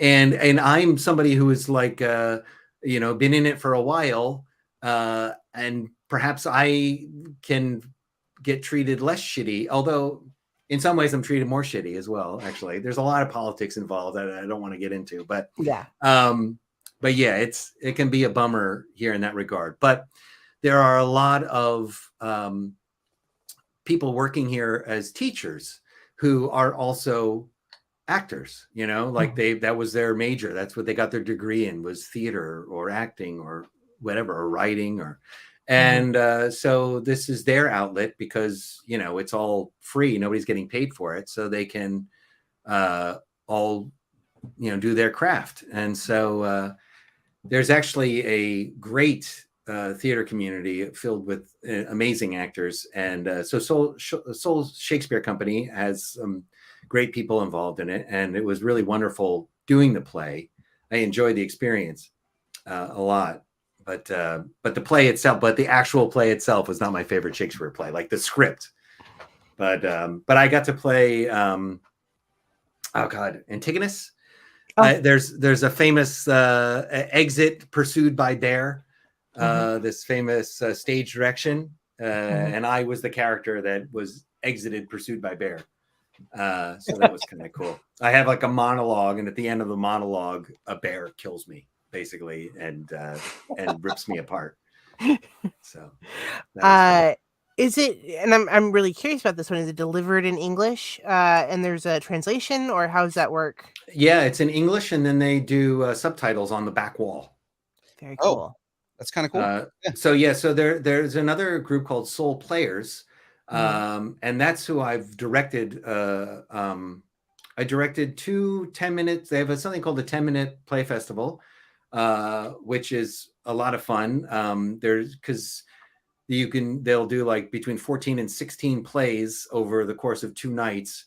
And so like almost everybody who auditions can get to do something, you know. It's like some plays will have 7 people in it, you know, even if it's just like one little part, you just get to be a part of something, you know. So that's how I got my start on stage here. And that was my first time acting on stage in many years. Like, I think almost 10 years. I think my last time on stage before that was maybe 2007. And in New York, or actually in New Jersey, in New Jersey City, I did a second run of a play that originated in New York. But the Soul Players does the 10-minute play festival. I also directed this is an interesting bit of trivia. My first time directing was directing a 1-act play for Soul Players. It was a night of 2 1-act plays. And my play was written by Daniel C. Kennedy, who is VIP number 2. I was VIP 1 in Squid Game. VIP 2 was Daniel Kennedy. VIP 4 was Jeffrey Giuliano, the one who gets naked and everything. Yeah. And we are so named because of the order in which we say our first lines. And then the way they like set us up in our room in the like we're all watching this stuff. We're just also just seated counterclockwise in order by number, but our number is just like I was the first one to speak, so I'm VIP 1, and Daniel was second, so he's VIP 2. Interesting. But yeah, so Daniel's a great writer, and he wrote this beautiful play called Water Weight, and I got to direct it, and it was a lot of fun. That was an incredible experience. Yeah. But what was it about? It's a very intricate play, language-wise. I mean, so it's about it's a diner, and a guy walks into a diner having to use the bathroom really bad, and then a bunch of stuff keeps happening that stops him from being able to use the bathroom. Primarily being a woman who is soaking wet comes running in, and she's got a gun, and then these policemen are calling out to her, which that was all off stage, but I actually put them in the aisle. So I actually, instead of having just voices from off stage, I actually had actors who came running down the aisle and had a spotlight on them, calling into her, "We know you're in there," that kind of thing. And one of the cops is the husband of the woman with the gun. And and the woman can't stop laughing. She's just laughing and laughing and laughing, and she can't stop. And she's holding everybody hostage, including the guy who has to use the bathroom. And so we have two things of water weight. She's soaking wet. He has to go to the bathroom. And then it turns out that her daughter had just drowned at their birthday party. And the husband, who is a cop, thinks she did it, but she didn't do it. And she is in shock and can't stop laughing. And then at the end of the play, the guy who has to pee, like she's breaking down, and he holds her, and her laughter turns into tears, and she's finally able to release her sadness in tears. And while he's holding her, he releases his pee, and we had a little like bladder in his that he wore around his waist that like started peeing down his in his crotch while she's crying, and that was the end of it. So oh boy, it was an amazing story, and the actors were great, and it was So you knew each other before Squid Game? Daniel and I, like we met my first time acting for Soul Players. I had been cast in my first big role in a drama, and I was negotiating, and because we just get bullied and treated like shit here, I was having a hard time of it. So a friend of mine from the acting world here named Lorne, I asked him if he had any advice, because I had seen that he had done a movie already. And he said, I don't know, maybe you should ask Daniel. And Daniel had just been cast in a movie. So I asked him, and so we just had chatted, and then he ended up being at the show, my first performance. And so then we kind of just formally met afterwards. There's always an after party and everything. So everybody goes and gets beers at the local. Here, what people do is all of the you can just drink on the street here. So all of the convenience stores have tables outside, and people just go to the convenience stores and they buy beer and they buy ramen and they just sit out and eat and drink. And so we would always have an after party in front of the nearby convenience store. But I know Americans are thinking like party in front of a convenience store. I mean, it's like that in Central America too. Yeah, it's amazing. It's so nice. It's like on a hot summer night, just sitting out drinking beers. It's a ton of fun. I guess the only people who are used to that here in the U.S. are people in Vegas, because you can drink in public in Vegas. Yeah, New Orleans too. Oh yeah, that's right, New Orleans too. when I first moved to New Orleans, you could have, there was, in Texas they did this as well, but in Texas they had drive-through liquor stores.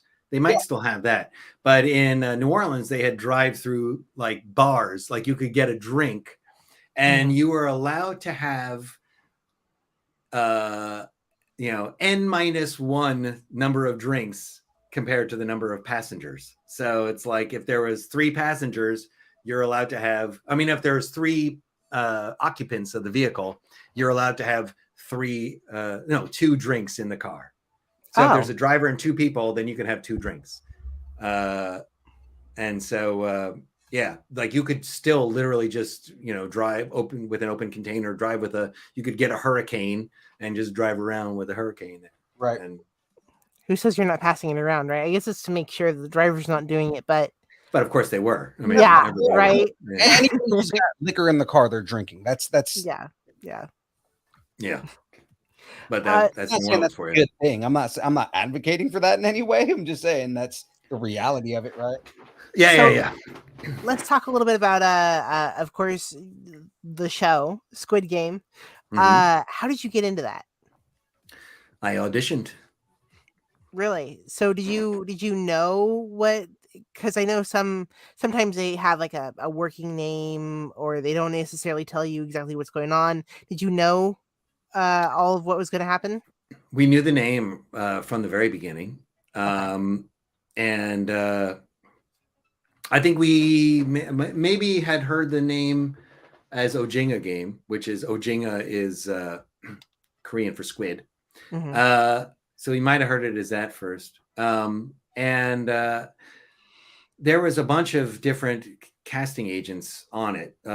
When I first went in and auditioned, there were 2 casting agents bringing in people. And then I didn't hear anything for a long time. And then somebody approached me. A different casting agent asked me to do. I had originally auditioned in person. Then another casting agent asked me to put myself on tape, and they had kind of changed the script. The audition script was a combination of VIPs 1, 2, and 4, and so Jeffrey's. I was gonna say, did that make it in? Was it one of the conversations you guys had, or is it something that was completely cut out? What's that? What was in the audition script? What was in the audition script? It's all in there, except some of the stage direction isn't in there. They changed some of the stage direction, but Jeffrey's scene with telling him to take off the mask and then the gun in the mouth and all that. It was supposed to be a gun in the mouth in the audition. That was all. I think when I went on tape, they had changed that to just a gun at your head by that point. But that was in that, and I think it was all in there. But it was, like I said, it was all broken down into a bunch of different VIPs. But it was all just VIP 1 in the audition. By the time I got the video audition, the first one it was different VIPs. Anyway, so I was asked to put myself on tape. I put myself on tape, and then didn't hear anything for a long time. And then I was actually shooting a movie, which is coming out soon, I guess, called Emergency Declaration. It premiered at Cannes last year, and they got a U.S. distribution for it, so it should be coming out at some point. While I was shooting that, I got approached by somebody who was a friend of a friend, another actor, and it was a woman who was a friend of the producer or director, I'm not sure. I think a friend of the directors, and they were looking still for people. And I was like, listen, I've already auditioned twice for this. Here's the tape I put in. You can just give them that again. I actually was not that interested in doing it. I didn't like the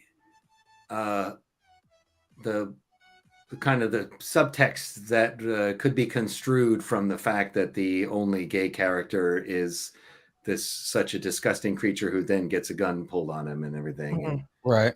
That's kind of what Jeffrey was saying too, is that he didn't kind of like the way that it was portrayed.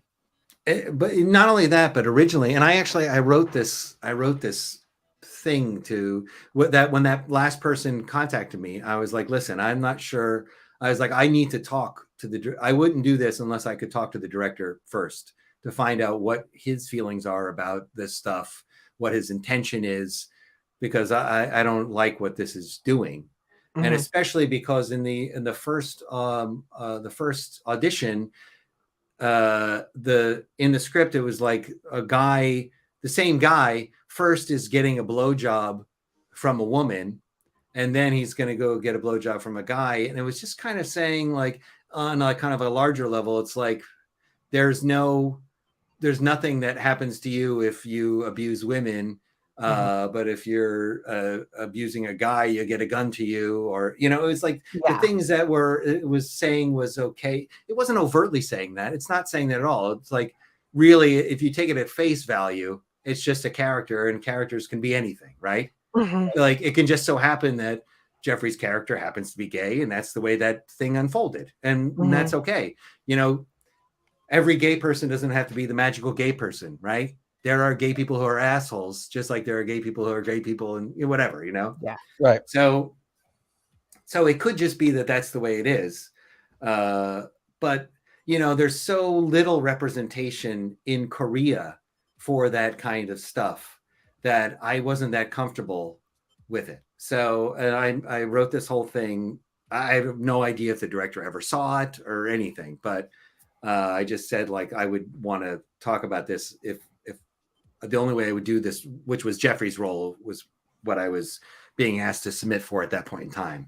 I said, the only way I would do this is if I could talk up through it with the director first. And I never heard anything. And then the second casting agent who I had gone through actually ended up contacting me and said, you got the role, you're VIP 1. And I was like, phew, because that's not Jeffrey's role. And so, right. And that was it. Yeah, because when we talked to Jeffrey, that was one of the things that I brought up about that particular scene, was I didn't take it as they were demonizing people who were homosexual, more so than just that particular character was just a monster. Yeah. Yeah, but I mean, the thing is that like our culture, you know, our culture is, I mean, as much as crappy as the way we treat, you know, people in the LGBT community, we're more used to it in a way where we can interpret it that way, where it could be like, you know, a different interpretation in Korea completely.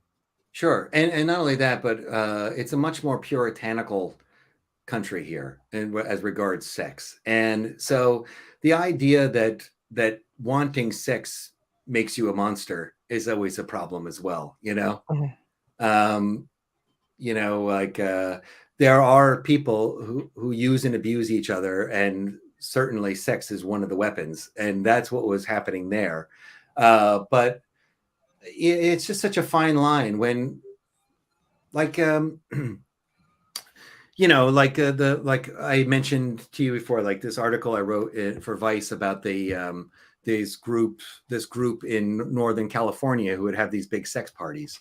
Right. Like, they were providing a safe space for kink in the middle of the woods, you know, 5 hours away from the nearest city. And so it was a safe space for people to be themselves and to hang out together. And it was the main safe space for the trans community there as well. And so, yeah, like the idea that that your wants or needs in a sexual way can be demonized, or to make you seem less of a human or whatever, is always kind of a iffy thing for me as well. So, but that's a reality, though, you know, like that sex is used as a weapon all the time as well. So if I felt like if there was more of a mature discussion here and things weren't so black and white and puritanical here in general, then it wouldn't be so problematic for me. But as it stands, it's somewhat of an issue for me. It's a slippery slope, right?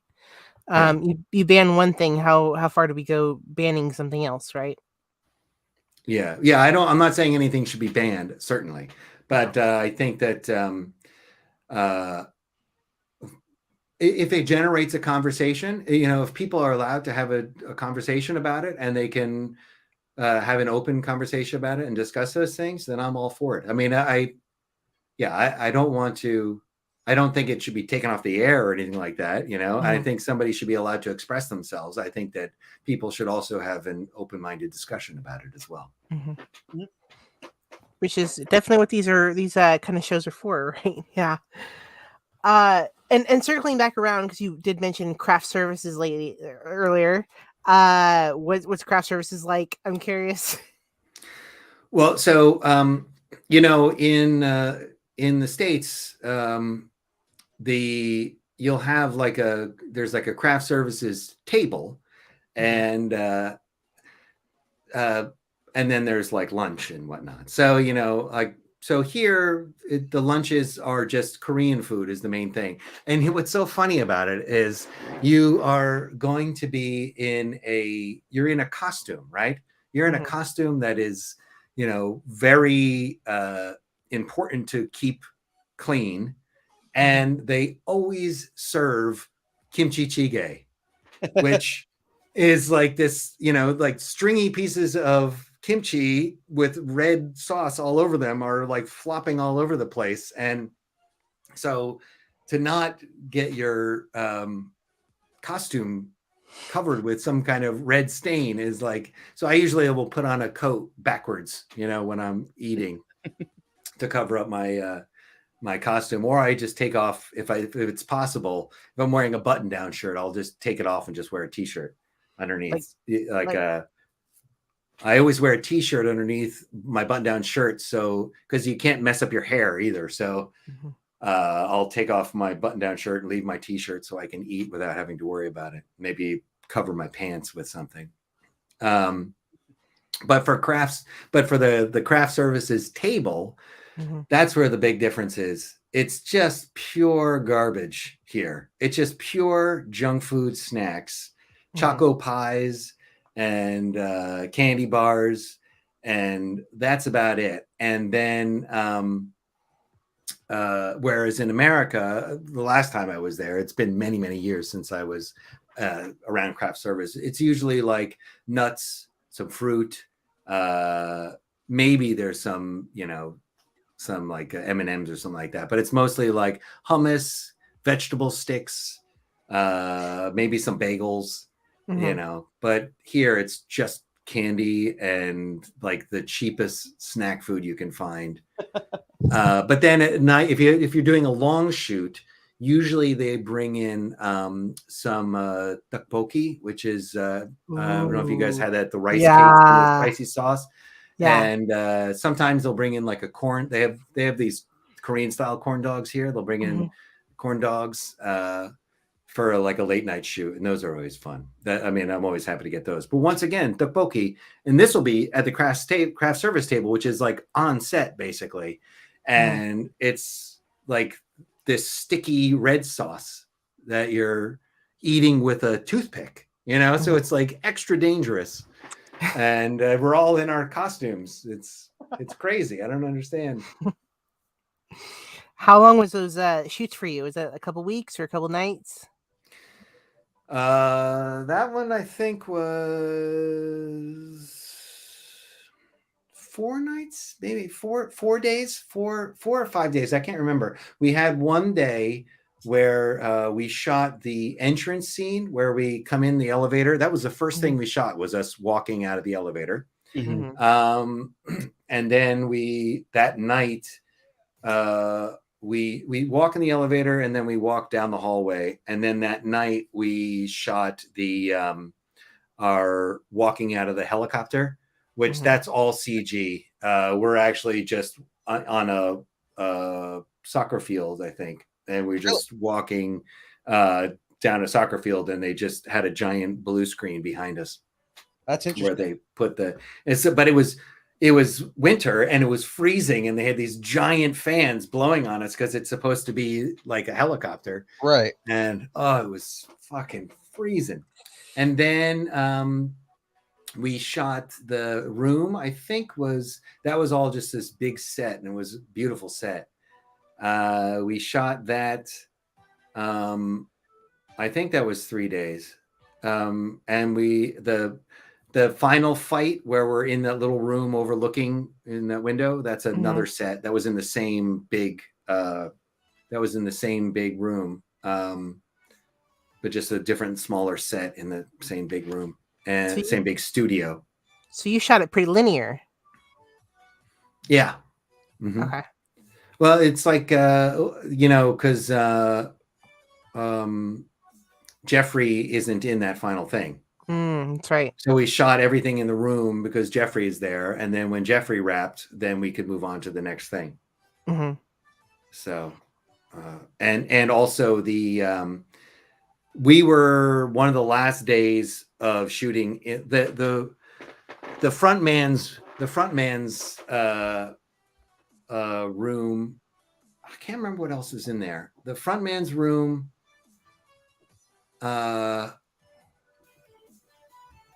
And the elevator, that was all in one set in a completely different area of Korea. And that one was like north of Seoul.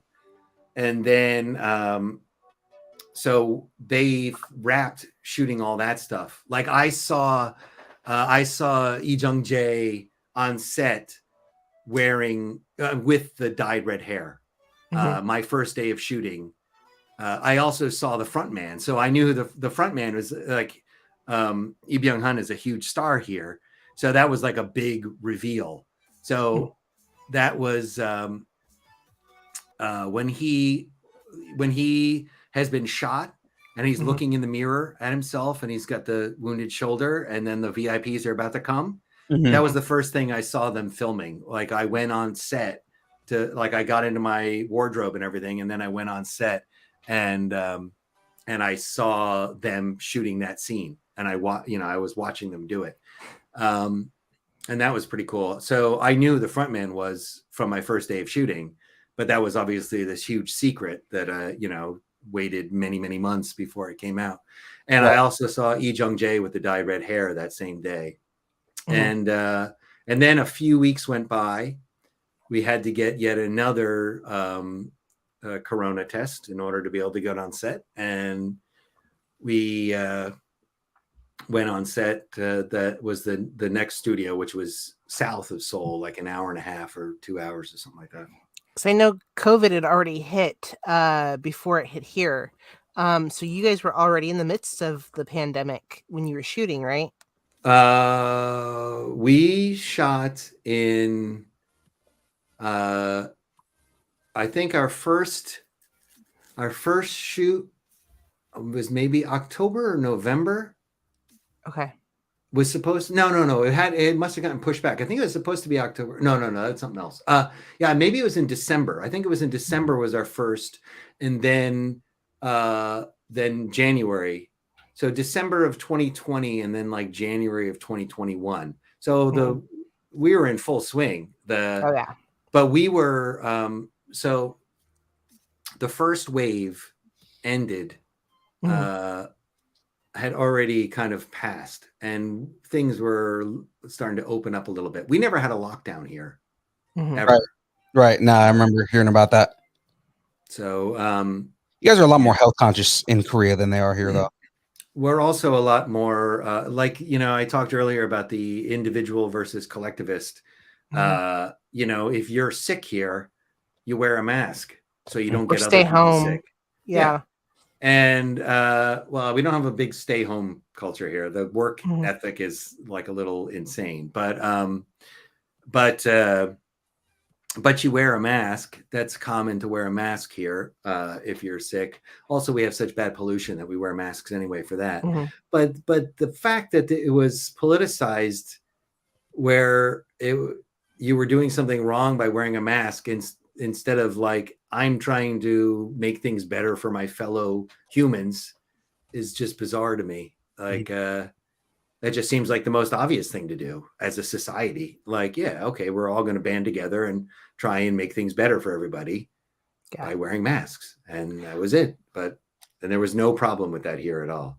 Well, we actually we had a very, very short, tiny window of conservatives trying to play the same card that conservatives were playing in America, and as well as a religious leader here claiming to be targeted, and people with QAnon signs, and people trying not to wear masks on the subway, and they basically just got completely shut down immediately by everybody around them, and it just died instantly. It lasted like a week, and it was just completely shut down. Nobody had any time for it. Everybody's like, shut the fuck up, put on a fucking mask, and then that was it. So that's the big difference between American and Asian culture, isn't it?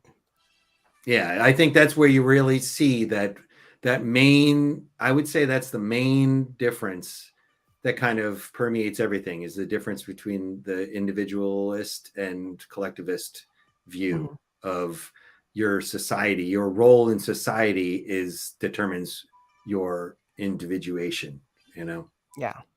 So yeah. Which is all pretty interesting.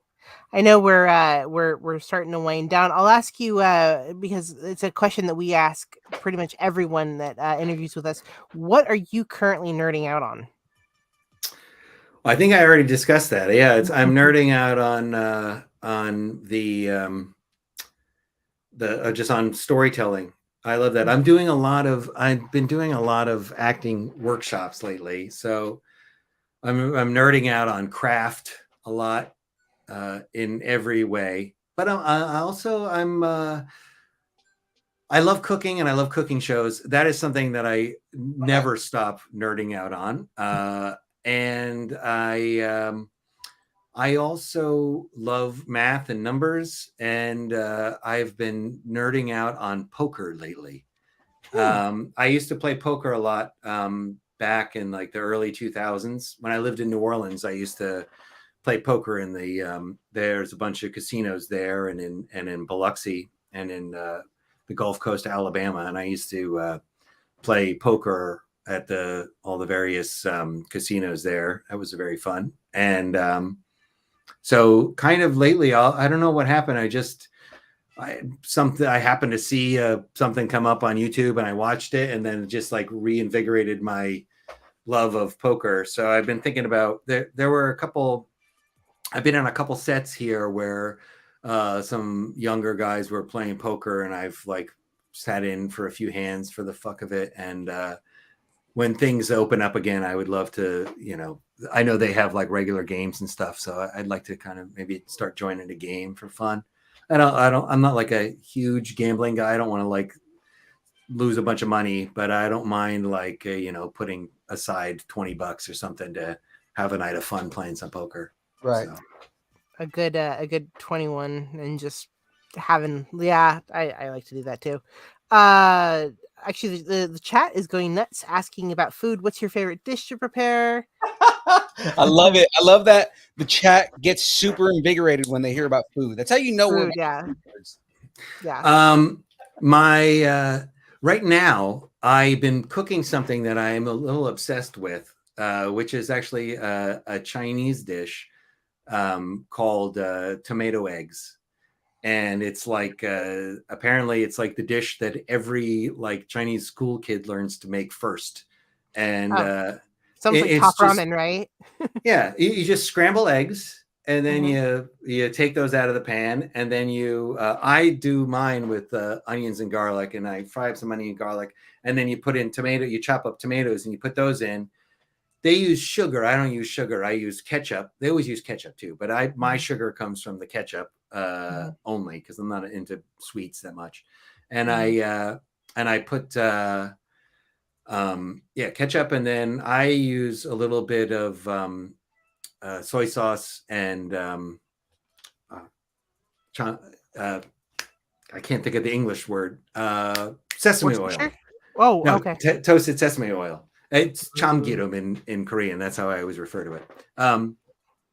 And you once the tomatoes, if it's winter, I use canned tomatoes, but in like the season, I use fresh tomatoes. And once they start to break down a bit, then you add your eggs back and then just mix it all up. And that's like one of my favorite. But I've also been doing recently, I was making my own corn tortillas. And so I was this was maybe 2 months ago. I was ordering masa and I was making my own tortillas, and I was making my own tortilla chips from those, or I was just making tortillas and I was making tacos. And so I've been making like refried beans a lot lately, and just eating that with tacos, or making breakfast tacos with eggs and refried beans. And I make my own salsa and everything. So I really love that. And on that note, I've also, similar to the tomato eggs, I've been doing a version that's kind of like chilaquiles. You know those? Mm-hmm. Mm-hmm. So I'm Hispanic, so I know all that stuff. So it's like he only looks like a white guy. I just look like a white guy. That's all. So I don't know if there's a name for this. It's like a cross between migas and chilaquiles. So I'm doing like the chilaquiles. I'm making the scrambled eggs, putting them aside, and then I'm making the chilaquiles, and then I'm adding back in the scrambled eggs. But it's almost as if you were making migas when you put the tortillas in with the eggs and fry them up. So is there a name for that, or should I just call it chilaquiles? I mean, it sounds kind of like a variation of chilaquiles more than anything. So it's getting the ingredients for that. I really like a salsa verde chilaquiles, but all you can get is like a jarred. You can get canned tomatillos, but I haven't tried it with those yet. But you can just get like a tomatilla salsa. So I usually do tomatilla salsa, and then I just put some tomatoes in it as well, and some chipotle. Like I chop up some chipotles and some adobo, and then I crush in my tortilla chips, and then I add back in my eggs. James says he's hungry now. I'm getting hungry. I want to go get tacos now. I know, right? Oh God, I miss that. I really miss going to a taco truck so much. LA has the best taco culture, man. It's just fucking insane. Very true. So yummy. Oh yeah. In fact, we're headed to LA in a couple months, and I'm excited. What are you going for? Southern Cal, anyway. A con, aren't we? Yeah, I really want to come over and do a con. Like I haven't, when Squid Game first came out, we got all this attention about maybe doing cons, and it seems to just have faded. But so I don't know if I was actually I think maybe nobody wants to fly us over, but if I was to just show up, I wonder if I could be like, hey, it's me, VIP 1. Hey man, we know a couple of cons that would probably end up taking you here. Yeah. Because I was trying to figure out a way to fund a trip to the States to be able to go there and, do some auditioning and whatnot. And while I'm there, I have to eat. So yeah. And I'll ask you real quick. Are you following any of the Star Wars or Marvel stuff lately? That's been a big buzz, and we talk about this all the time on our shows. Are you following any of it? I have to be honest with you, I'm not. I was a huge comic book fan up until my maybe mid-20s or something, and then being like a punk rocker in the Mission in the 90s is a little distracting. So I was partying a little hard then and not reading too many comics, although I never stopped reading sci-fi. But yeah, I kind of dropped off the comics thing in my late 20s. And I do like some of the MCU stuff. I watched some of it. But it's just, it all seems so formulaic. And I saw the original Star Wars in the theater, and I was a huge Star Wars fan as a kid.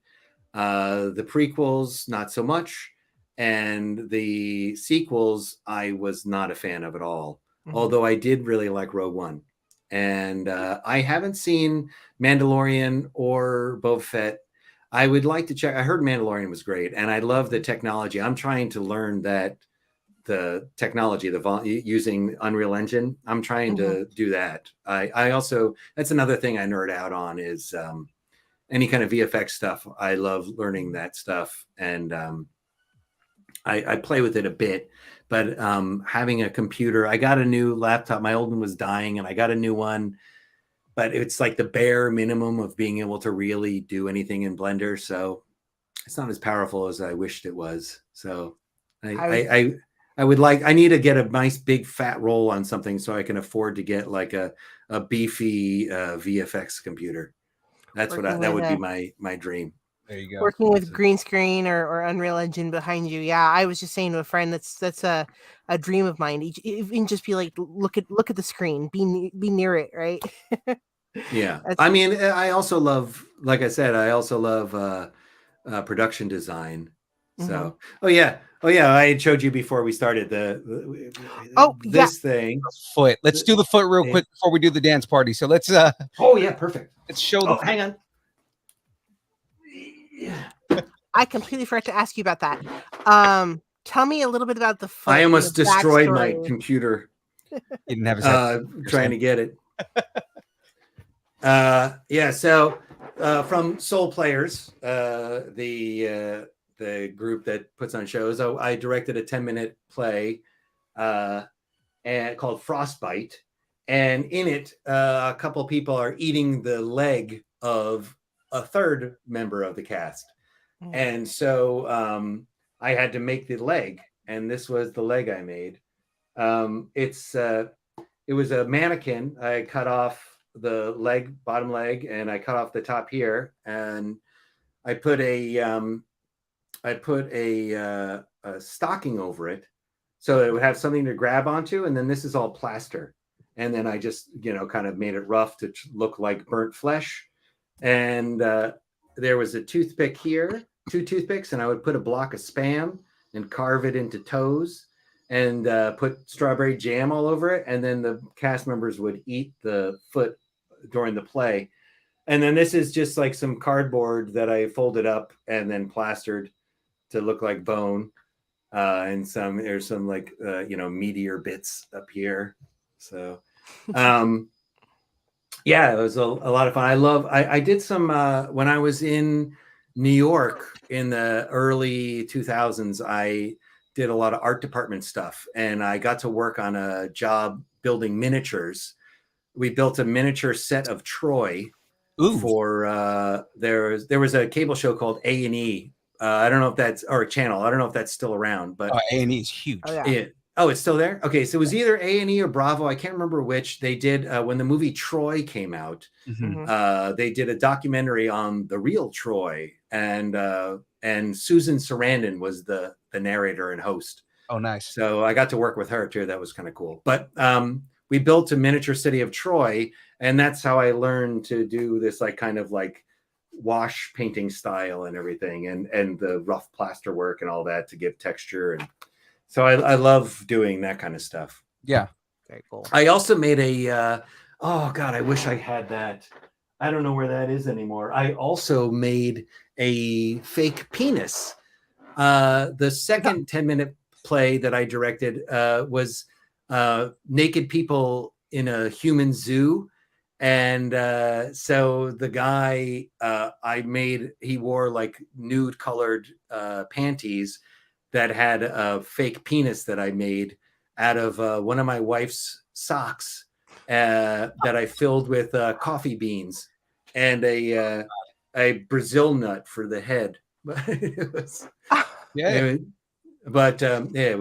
it was astonishingly realistic looking. It was little like when the first time when we were doing the light check, he was wearing a sweater, so you couldn't see the top of the panties at all, and he stood up and it literally just looked like he wasn't wearing pants. It was really intense.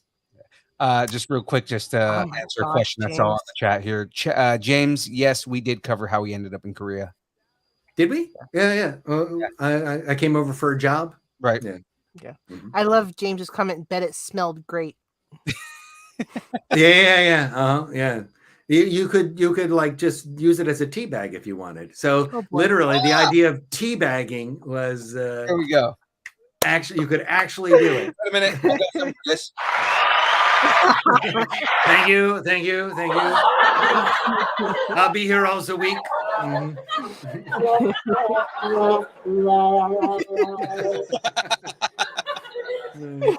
Yeah.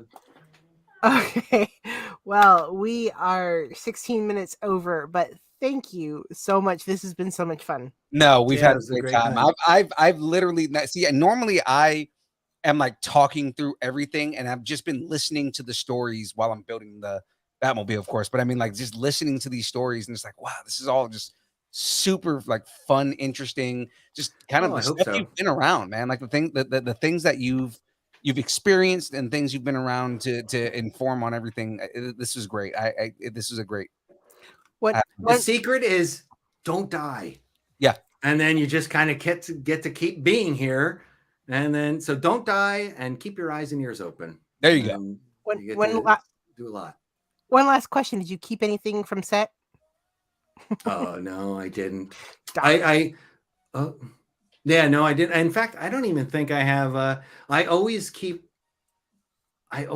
my my shot breakdown for the day. We always get like we call a Conti here, which sounds like cunty, which is a little weird, but it's Conti,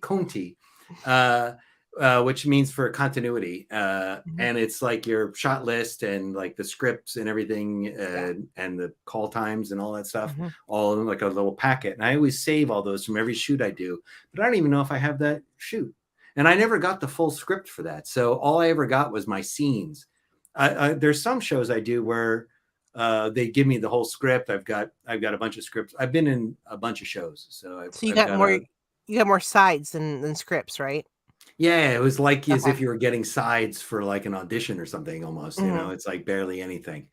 So that was the weird thing about that shoot. There was really no sense at all of what it was going to be like or what it was supposed to be, or we had no idea what the tone was at all. So it was like kind of a surprise to us when we actually saw the show.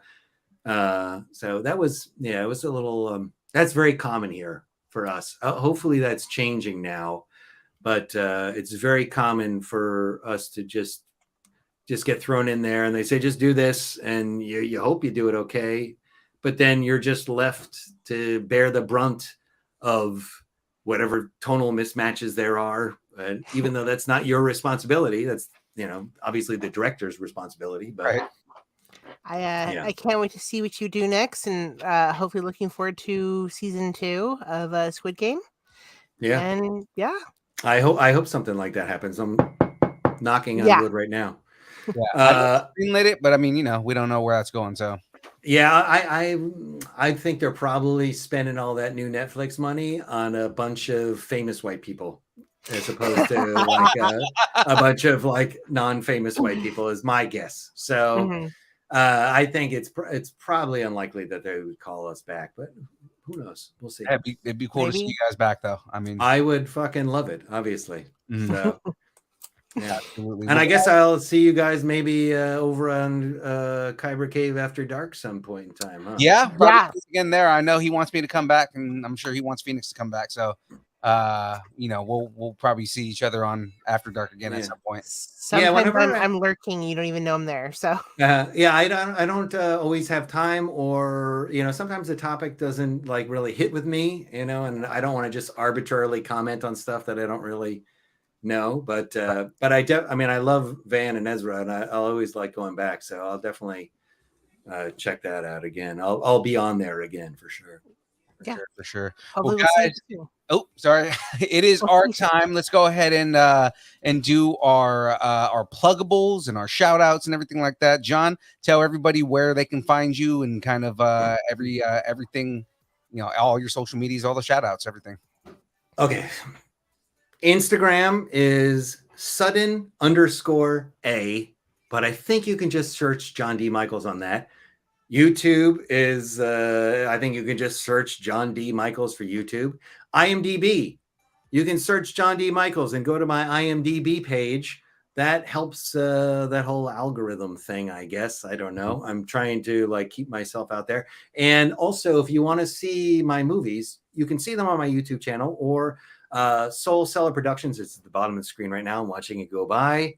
soulsellerproductions.com is the name I gave to my productions, I guess. I just kind of made it up. And you can see 4 movies that I directed, 3 of which I wrote, including the one that we saw tonight. And I think that's it. Nice. Phoenix. Now, normally you have the just the distance learning stuff, but I think you got a new show that you're getting ready to plug here, right? So tell us about everything that's going on. I do. We haven't fully published yet. We had a slight hiccup with production, but yeah, we should be going into publishing our podcast in the next few days. But for now, it's all Facebook and Instagram for me, and of course here on Distance Nerding. All right. And then, of course, ladies and gentlemen, you all know me, Young Phil, the loud, boisterous one. I can be found on all the Distance Nerding socials, it's basically every social media that exists. If it exists as social media, then it's there as Distance Nerding. So Instagram, Facebook, YouTube, Twitter, Twitch, OnlyFans, GeoCities. If it's there, we're there, right? TikTok. Why would I forget the TikTok? Ladies and gentlemen, you can find us Gumroad, Flickr. We do have a Flickr. There's a MySpace. MySpace, yeah. Is there Gumroad? Do you have Gumroad? You know what? I don't have that one, but we're gonna make that one. There you go. You gotta do that one today, right now. Gonna make it. LinkedIn. Of course, snail mail. You can write me a letter. And that's you just put Distance Nerding on the envelope and it just shows up at your house. It magically shows up in the studio. It'll just be that, and Abe Wilson will find it for you. So, don't forget to watch our OnlyFans. Yeah, the OnlyFans consists mostly of Bird's feet. So Bird is another guest host that comes on the show every now and again. So our OnlyFans is really just pictures of Bird's feet the entire time. So, anyways, guys, it is time for the dance party. So let's grab your partner. Grab your partner, do-si-do. Wait, do I just start dancing? Where am I going? Yep, that's what we're gonna do. Let's go, John. When's the beat drop?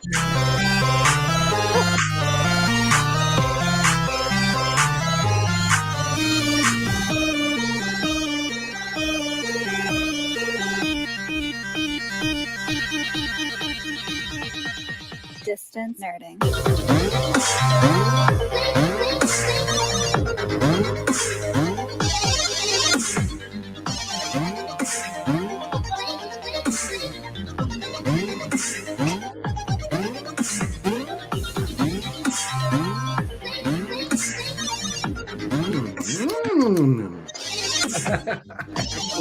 I actually chewed it. I hope it was delicious.